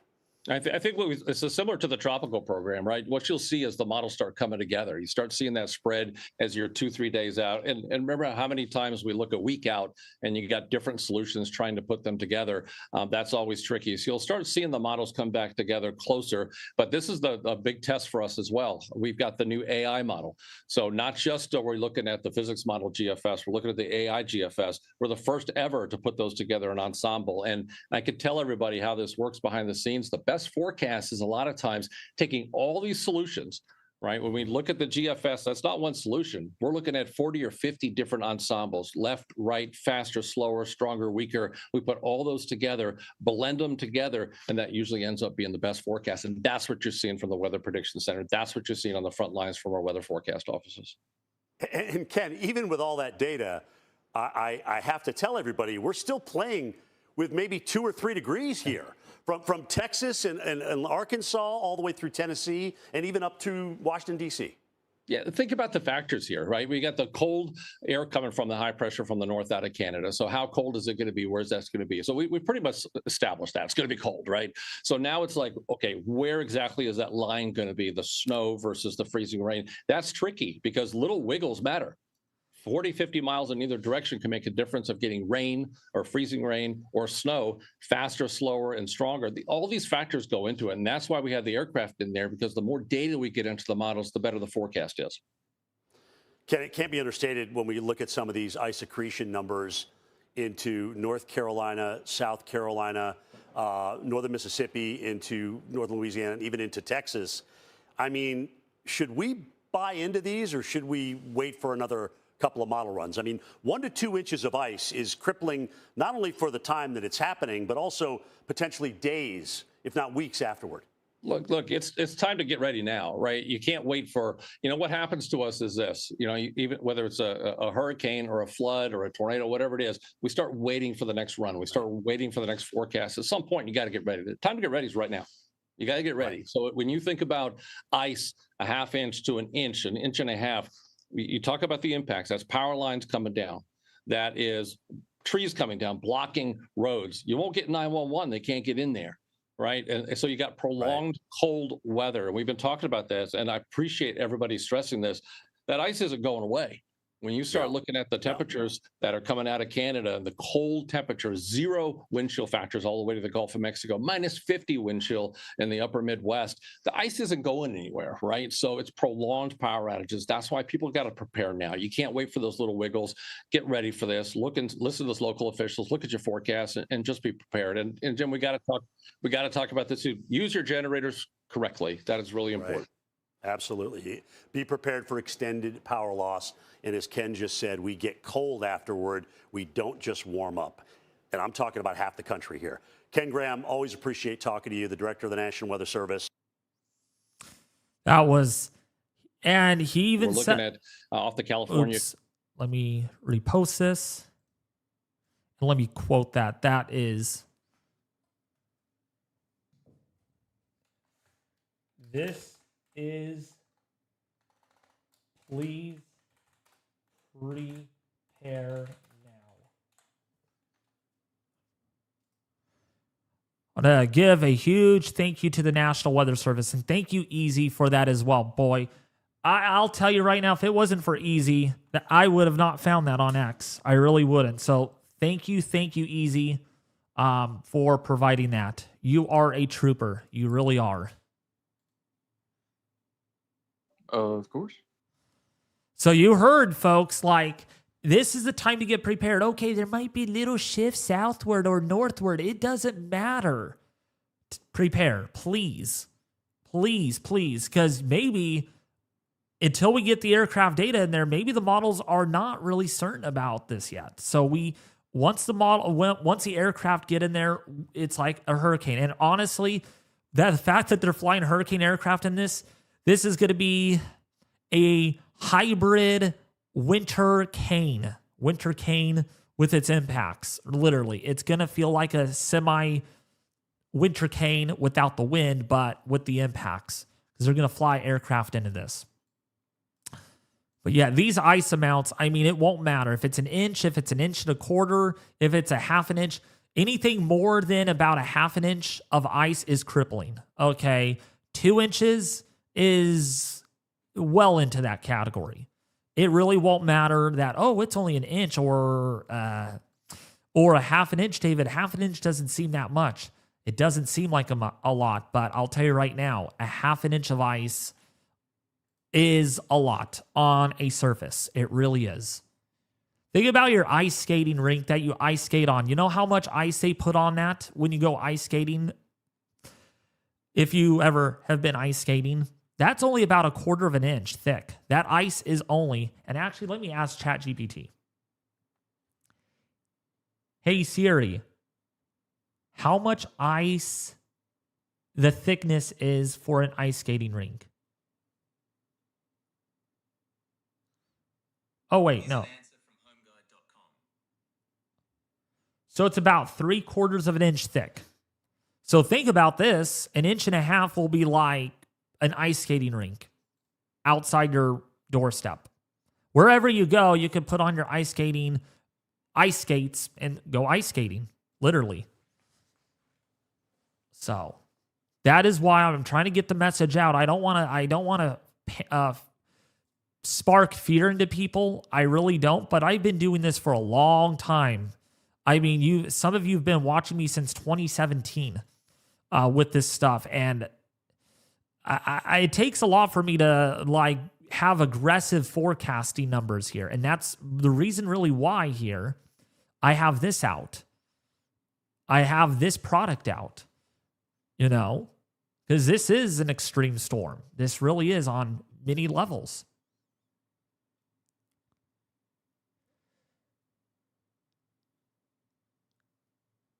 All we need is our ice skates, and we could go ice skating. Pretty much. That would probably, you wouldn't be as unstable when doing that, but some of the ice on some surfaces could be rough, so you might feel little bumps and stuff like air bubbles inside that ice as well. It's not the ice skating rink quality, but it's, I mean, if you do have ice skates, then be my guest. Go out there, but just be very careful, please. I would even recommend you guys doing it because it's going to be very cold as well. All right. Man, it is 3 o'clock. Wow, been live for 3 hours. So any more questions you guys might have? Since we have almost 1,000 people watching this live stream still, I want to cover as many questions and concerns about this as I can because, of course, I want to be one of the best out there. I'm not the best, but I want to be one of the best. We want to get the word out to a lot of people. And secondly, we're going to be live streaming this. And just a heads up, Easy, explain more about that. We haven't really promoted that in this live stream, about the live streaming. How is it going to go? What time are we going to start? And how long are we going to go when it comes to live streaming?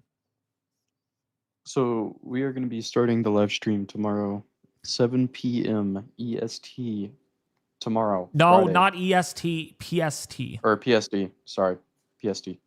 7 p.m. PST tomorrow, Friday. And we will be live streaming all through the weekend, possibly even Monday. We're not too sure yet. We'll just have to see how when the storm ends. But we're going to be all the way through either Sunday night or Monday. It'll be 50 plus hours probably. And we'll split it up into 12-hour segments because we'll have to restart the stream every 12 hours because YouTube doesn't save the videos if we don't. So every probably 11 hours, 45 minutes, we'll reset the stream and we'll keep on going. But yeah, we're gonna do it. We're gonna do it, and it's gonna be good. We're gonna have someone speaking literally at all times, so it's gonna be interactive. You're not gonna just see a forecast loop like other channels. We're gonna be interacting with you guys the whole time. You guys can ask any questions you'd like, and we're gonna be here. It's going to be like the Weather Channel, but we're not competing against the Weather Channel or other weather channels out there, but it's 24/7 a marathon. Like the Pasadena parade, it's going to be kind of like a marathon, or shows that you would watch that will have marathons on there. So it's going to be the historic Winter Storm Marathon special here on the YouTube channel. And again, that starts at 7 p.m. tomorrow night, Pacific Standard Time, and it will go through perhaps all the way into Monday morning or Monday early afternoon. You know how we did with Melissa? We're going to do that, but even longer. Literally like 40 to 50 hours of live streaming nonstop.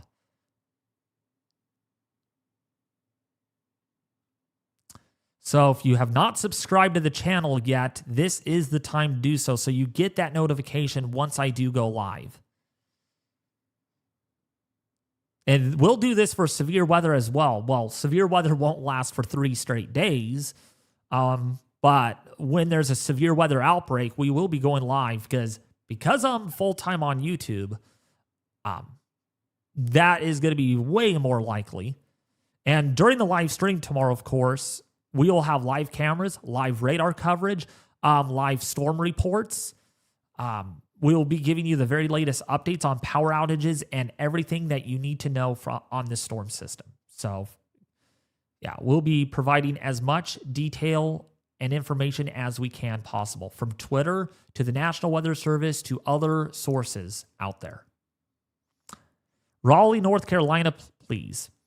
So for Raleigh, North Carolina, so the high end amount there is 0.8 of an inch of ice. Now, of course, this is in the early stages. You can tell how, like, between 18Z Sunday to 0Z Monday, you can see how it is still accumulating. So I would not be surprised if Raleigh gets at least an inch of ice, maybe 1.25 inches. There's already in Charlotte maybe 1 inch to 1.25 inches of ice potentially expected with this winter storm. But yeah, Raleigh is in some big time trouble with significant power outages. Anything more than about a half an inch of ice is crippling. That is crippling ice.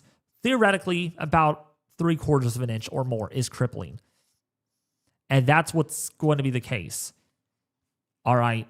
And that crippling ice storm goes all the way perhaps from central Texas all the way into the Arklatex, Mislatex area, as well as into the Carolinas. I mean, look at this. The expansive of this. Well, if we look at the expected amount, it goes a long way, at least 1,500 miles of ice coverage.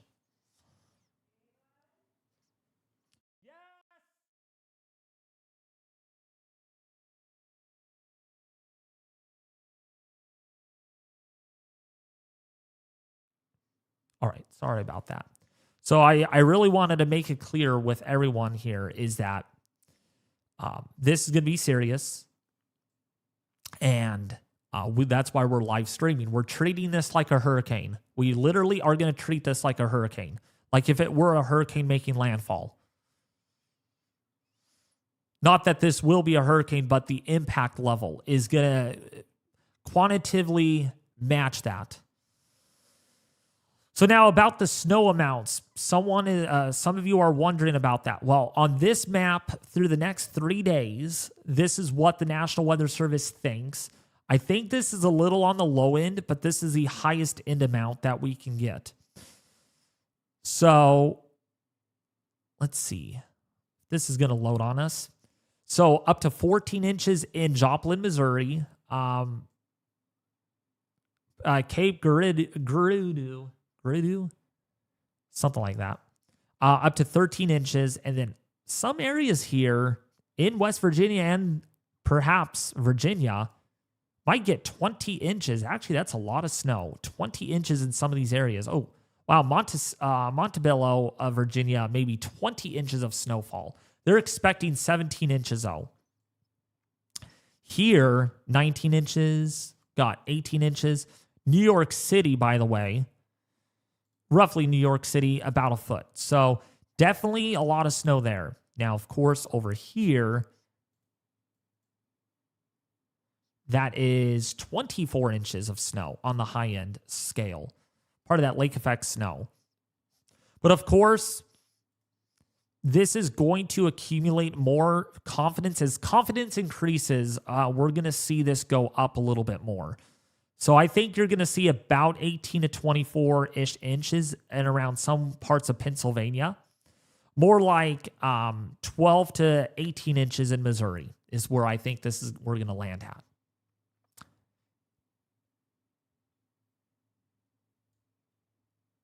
But I really hope you all are taking this seriously, because this is going to be pretty bad. Pretty bad. Oh, here's the rainfall amounts. Oh, this is pretty cool. Yeah, look at the rain amounts. Yeah, Ian. Easy, sorry. Look at the rain amounts. If it doesn't freeze, if there's no freezing rain, look at how much rain is going to fall. Possibly up to 4 inches in some areas on the high end. Dang, that would cause flooding either way. Localized, at least.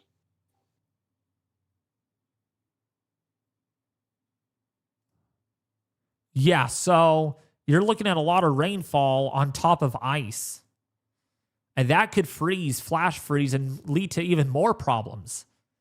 Actually, I didn't even realize how much rainfall was going to fall until I saw that. Yeah, this is the quantitative precipitation forecast. Yeah, 4 to 5 inches on the high end. That's pretty high. So, yeah, maybe some minor flooding if there is no ice storm in isolated areas.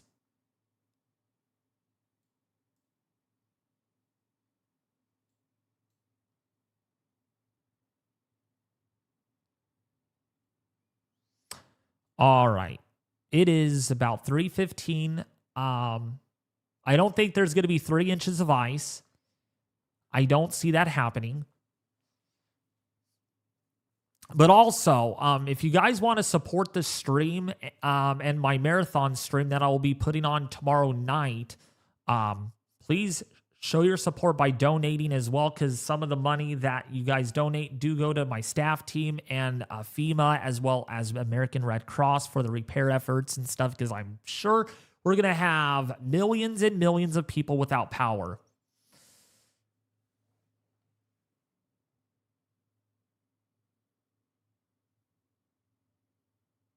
And do it through Streamlabs, because if you do it through YouTube, they take a proportion out, and you can click that link there. We're not forcing you, but if your kindness of heart allows it, then you're more than happy to do that. Monticello, Kentucky. Let's look at Monticello, Kentucky. So Monticello, Kentucky is way up there. There's too many Monticellos.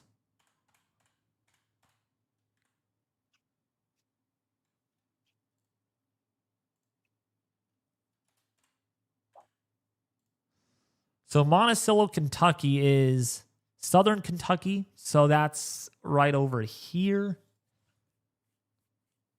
So you're looking at about 0.6 of an inch, 0.7 of an inch of potential ice on the high end. I think that's a little too much, though, depending on how much warmer air moves in.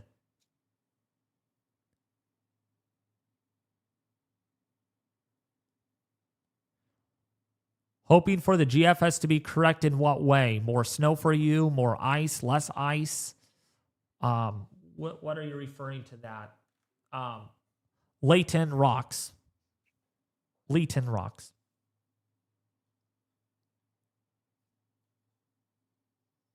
Monroe, Louisiana. So Monroe, Louisiana, yeah, high end, 1.4 inches of ice. Yeah, 1.4 inches of ice on the high end. Looks like Charlotte, North Carolina is doomed. Yeah, not good. That's for sure. About an inch. And that is still accumulating, so I wouldn't be surprised if those totals go up a little bit more or go down a little bit. They're going to fluctuate, but at least an inch potentially for that area on the high-end scale. The expected amount right now, though, is about 0.4 to 0.5 inch. This right here, though, this is bad. All the way from Tyler, Texas into Monroe, all the way up into the northern portion there of Mississippi.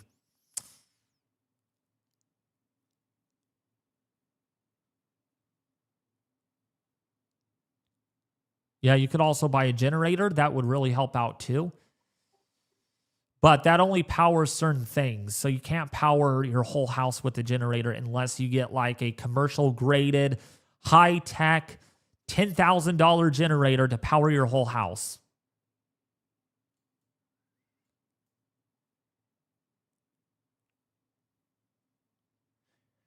You're in Austin, Texas. Or Austin, Texas. So Austin, Texas, about 1/4 of an inch on the high end, but the most likely is about 0.15 of an inch of ice.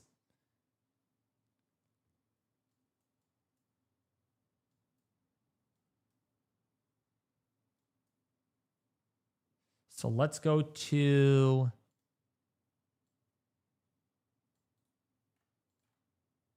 what's it? Wheatsville.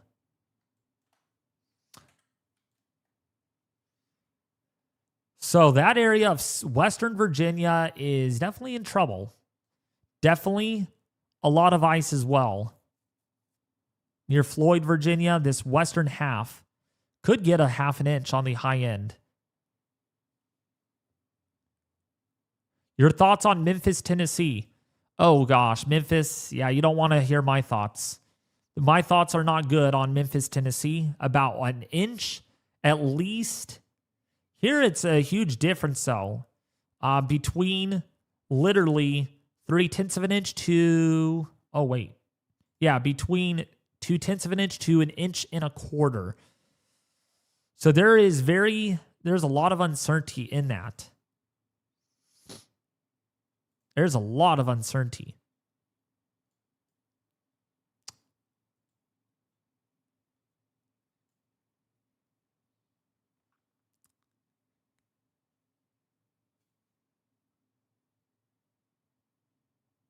What about Durham, North Carolina?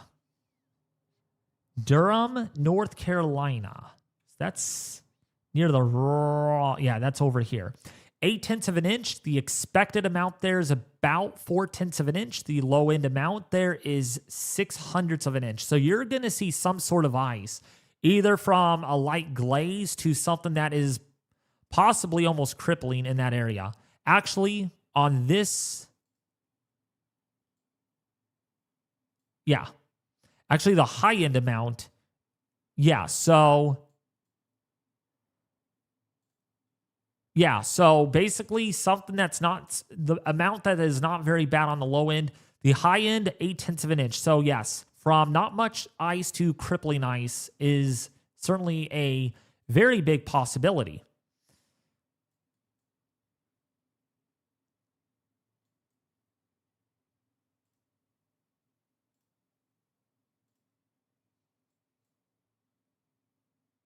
But the snow is going to be also another issue in some isolated locations that could get up to about almost 20 inches. Not as big as the ice amounts, but, you know, heavy snowfall will certainly impact air travel and road travel and make things very dangerous.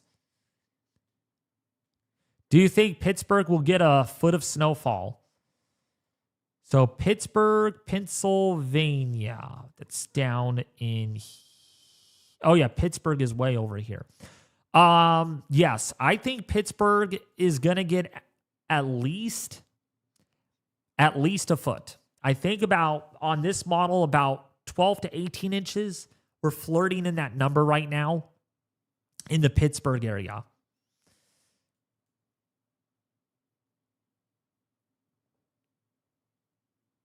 $12 to 18 inches. Even so, this shows 8 inches. Again, this is going to, oh, wait, no, over here. This shows 9 to 10 inches. This is more conservative. Yeah, see, this is not fully done. It's still accumulating, actively accumulating for Sunday night. So, yeah, I can see you definitely getting an inch, or not an inch, about a foot easily. The high end amount for Pittsburgh. Ooh, what just happened? Oh, there we go. High end amount for Pittsburgh is 12 inches, so about a foot. Okay.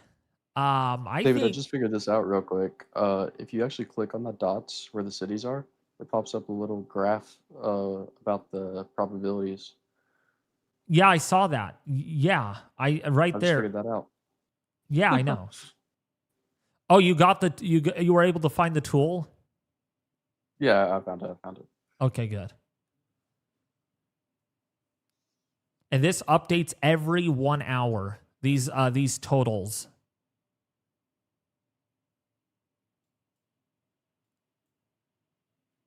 It's the easy ice storm. No, I'm just kidding.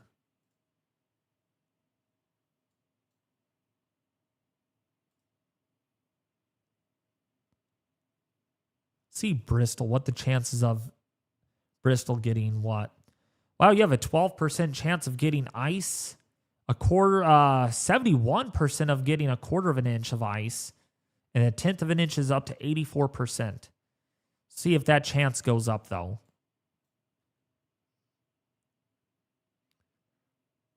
Louisville, Kentucky. So Louisville, Kentucky, right here. For snow amounts, you're probably wondering, right? So Louisville is going to get at least a foot on the high end. Yeah, at least a foot of snow. Expected is about a foot. So 11 to 14 inches is what is most likely going to happen here. 11 to 14 inches. Nashville, Tennessee, you're looking at right now 4 to 6 inches of snow.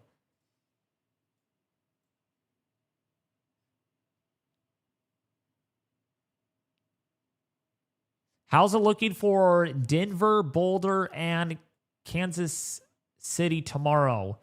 So for Denver, Colorado, you're looking at 1 to 4 inches of snowfall on the scale. And then Kansas City, you're looking at 8 to 12 inches of snowfall.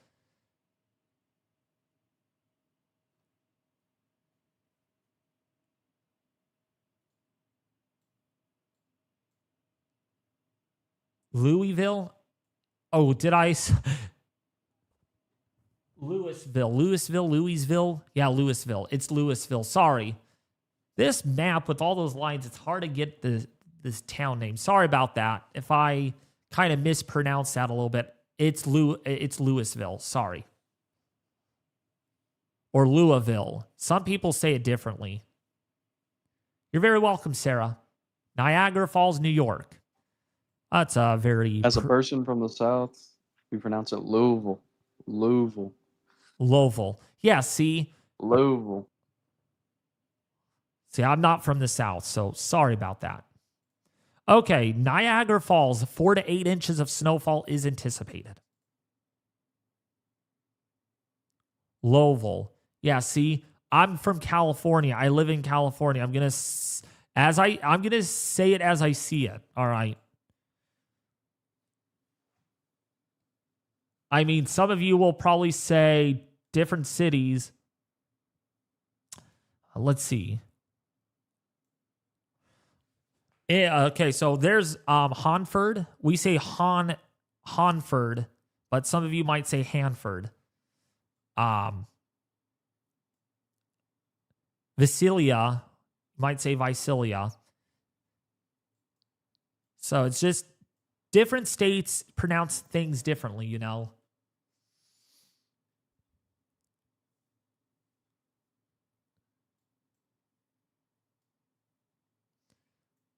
Gotta understand, you're in, that's Kentucky language.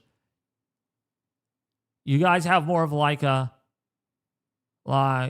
can't even say, I can't speak in Kentucky. You guys have a Kentucky accent over there. I'm not born and raised in Kentucky, so. What about? Someone was asking about Burlington, Vermont. Probably on, I would say around 4 inches, I would say. I would say 2 to 4 inches for Burlington, Vermont. Yeah. Actually, I want to look at Eastern Tennessee, how much snowfall is going to accumulate there. Of course, there's new data all the time, every freaking hour. There's a new model run.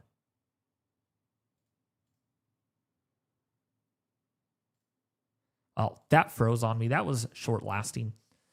Well, anyways, it's about 3:30, so I'm probably going to head out here soon.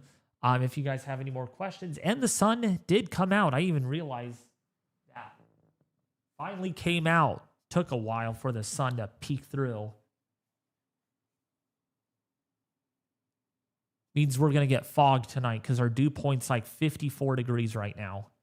So moist outside. Indianapolis, Indiana. So let me get my... This is more easier to use, this snowfall. It's going to load on us. There we go.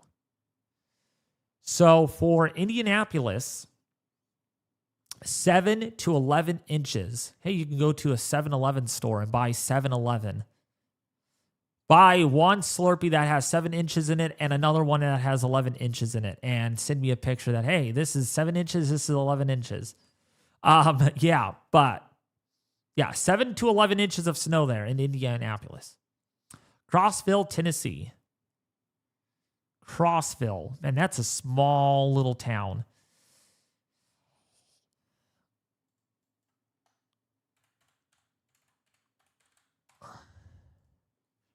So Crossville, Tennessee is right there. So let's look at how much snow.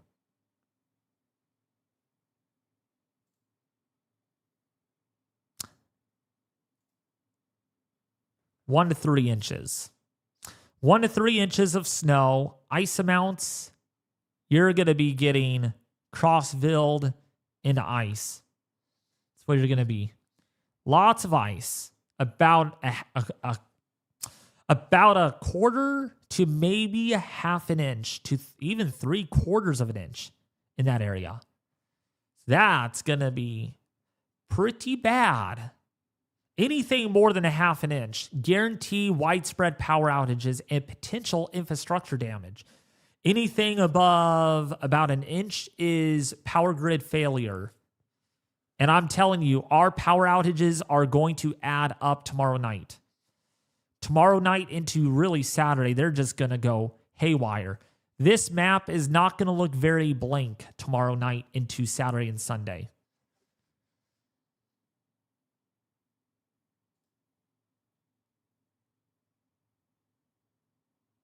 Hey, your county has 0 people without power. Easy. Yeah, we're all good over here for now.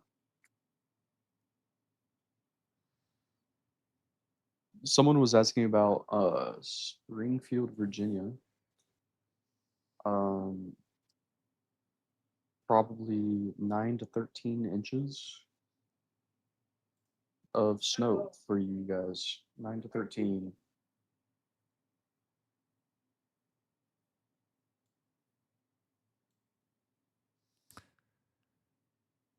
All right.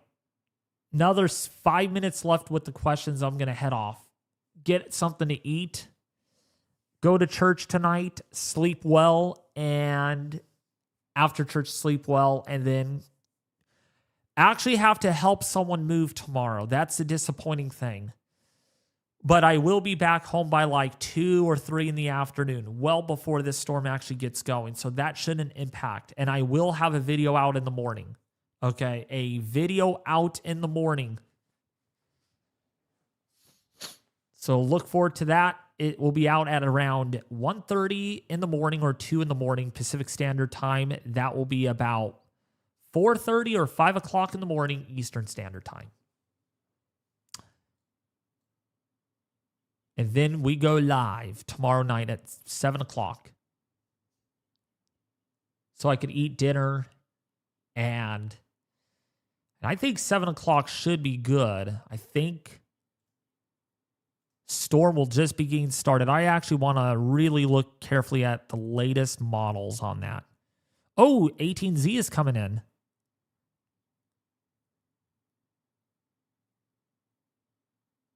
See, the 18Z Euro. Oh, wait, no. This is tonight.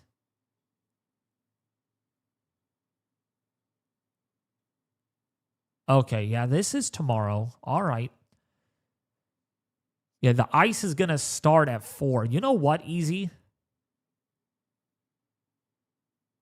You there? What's up?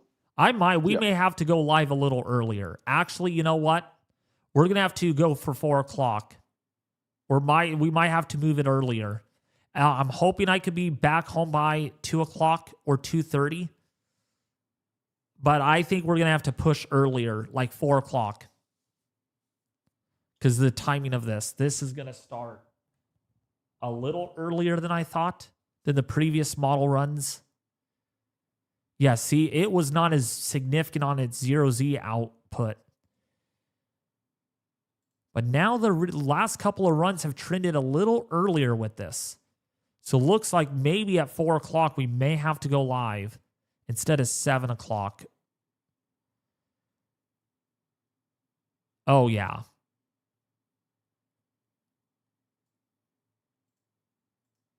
Oh, gosh, this is worse. Oh, this is worse. More ice. I'm going to wait for this whole run to finish, and I'm going to look at the latest ice amounts. I'm very curious how much there is going to be once this is all done. But yeah, David, this is looking a little bit more severe on the ice side. Let me look at the 18Z NAM and time this out. Yeah. Yep. 0Z. That's 4 p.m. my time. That's 7 p.m. Eastern time. So it is going to start A little sooner than I thought. Oh, yeah. Yep.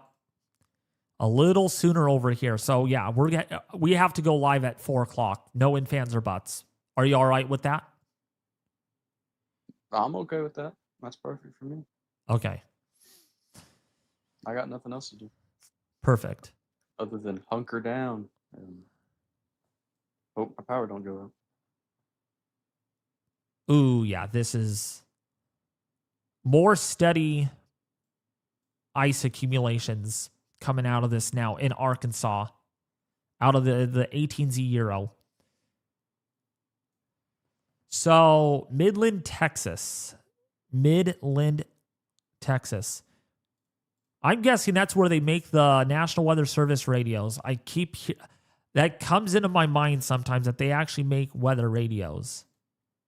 That's the brand name, Midland. Come on. This is loading slow tonight. Let's see, Midland, Texas.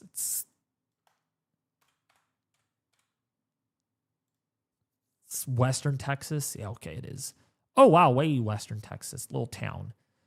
All right, so that's going to be over there.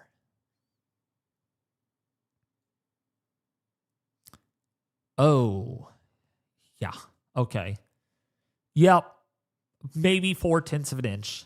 About 1/4 of an inch at least of ice. Yeah, looks bad. Yeah, Big Spring, 4/10 of an inch. I want to look at the Euro, which is the latest frames. It's actually looking more like rain for at least. I mean, the rain's really getting up there. Oh, this trended up. Yep, this trended up on this model run. This, I knew it because there was more steady stuff in Arkansas. I mean, there's 2 distinct bands of heavier ice, but it just seemed more steadier, more longer lasting. So that means now southwestern Arkansas on this run continuously shows, the Euro continuously shows at least 1.5 inches of ice. At least 1.5 inches. And parts of Mississippi, potentially 1.5 inches to 1.75 inches now. That is really, really, really significant. 1.75 inches would be total, complete devastation that actually happens.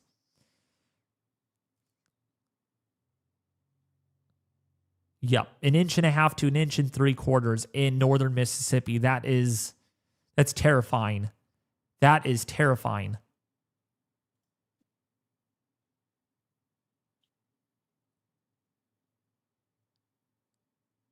Yeah, Atlanta, Georgia up to 1/2 inch now. So that has trended up. So not just the GFS now. Not just the GFS. Oh, actually, it trended down. What? It trended north in the Carolinas. Crazy. Okay. I would say still at least 1 inch in the Carolinas. Oh, yeah. There's going to be well over an inch. Woo. Almost 2 inches in parts of western state of Virginia, southern West Virginia, maybe up to 1.5 inches. Yeah. I think that trended up a little bit. No, it's about the same. Actually, up here, it trended up a little bit more with ice accumulations. See if that trends down once new recon data flows into the model. This is looking as bad as it can get, unfortunately.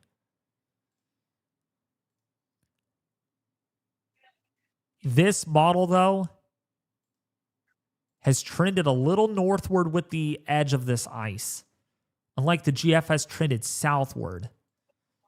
So it's too early to say if central Alabama is actually going to get ice. GFS shows, there will be ice down there in central Alabama.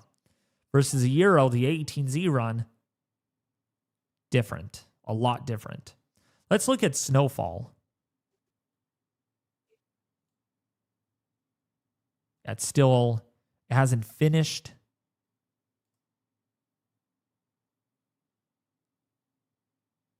Oh yeah, say it's finished snowing in many areas. Let's look at that. Wow. It trended up a little bit more for the New York area.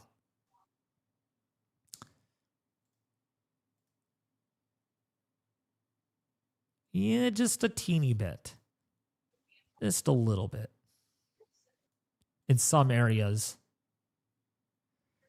Still looking at about 20 inches in a really wide area. It's thinking a little too high still, but definitely a lot, though. More than 12 inches on this model. More than 12 inches. So, bad news. Ice accumulations look slightly higher in these model run suites from both the GFS and the Euro. It's not looking good. It is not looking good at all. All right. And the chances of seeing 1.5 inches are increasing in some areas. There's a chance of 1.5 inches in isolated spots. And those would be the areas that see power outages that could last weeks and weeks because of the colder air that comes in behind this.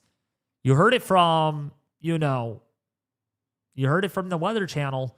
Cold air slamming in behind this. Any ice that accumulates will not melt. It's not going to melt like you might think. All right. Before I head out, okay, because it's almost about 4 o'clock here, because I need to eat. Maybe get an hour or two of a nap before church tonight, and then I'll be back in the morning.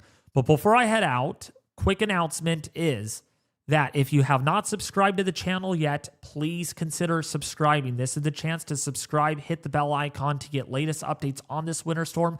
We are moving our live coverage now earlier to now 4 o'clock in the afternoon. Now, it's a little iffy on that, but for sure by 5 o'clock, we will be live, either 4 or 5 o'clock. I am betting on for 4 o'clock in the afternoon. We will be live streaming on this winter storm. The marathon of live streaming coverage on this winter storm will begin. We will go from 4 in the afternoon to 4 in the morning, start a new stream immediately from 4 in the morning all the way to 4 in the afternoon on Saturday. 4 in the afternoon Saturday to 4 in the morning Sunday will be live. I mean, it's going to be one after another, after another, after another. And we are looking at 12. We're looking at 12, at least 50 hours of nonstop live coverage on this winter storm.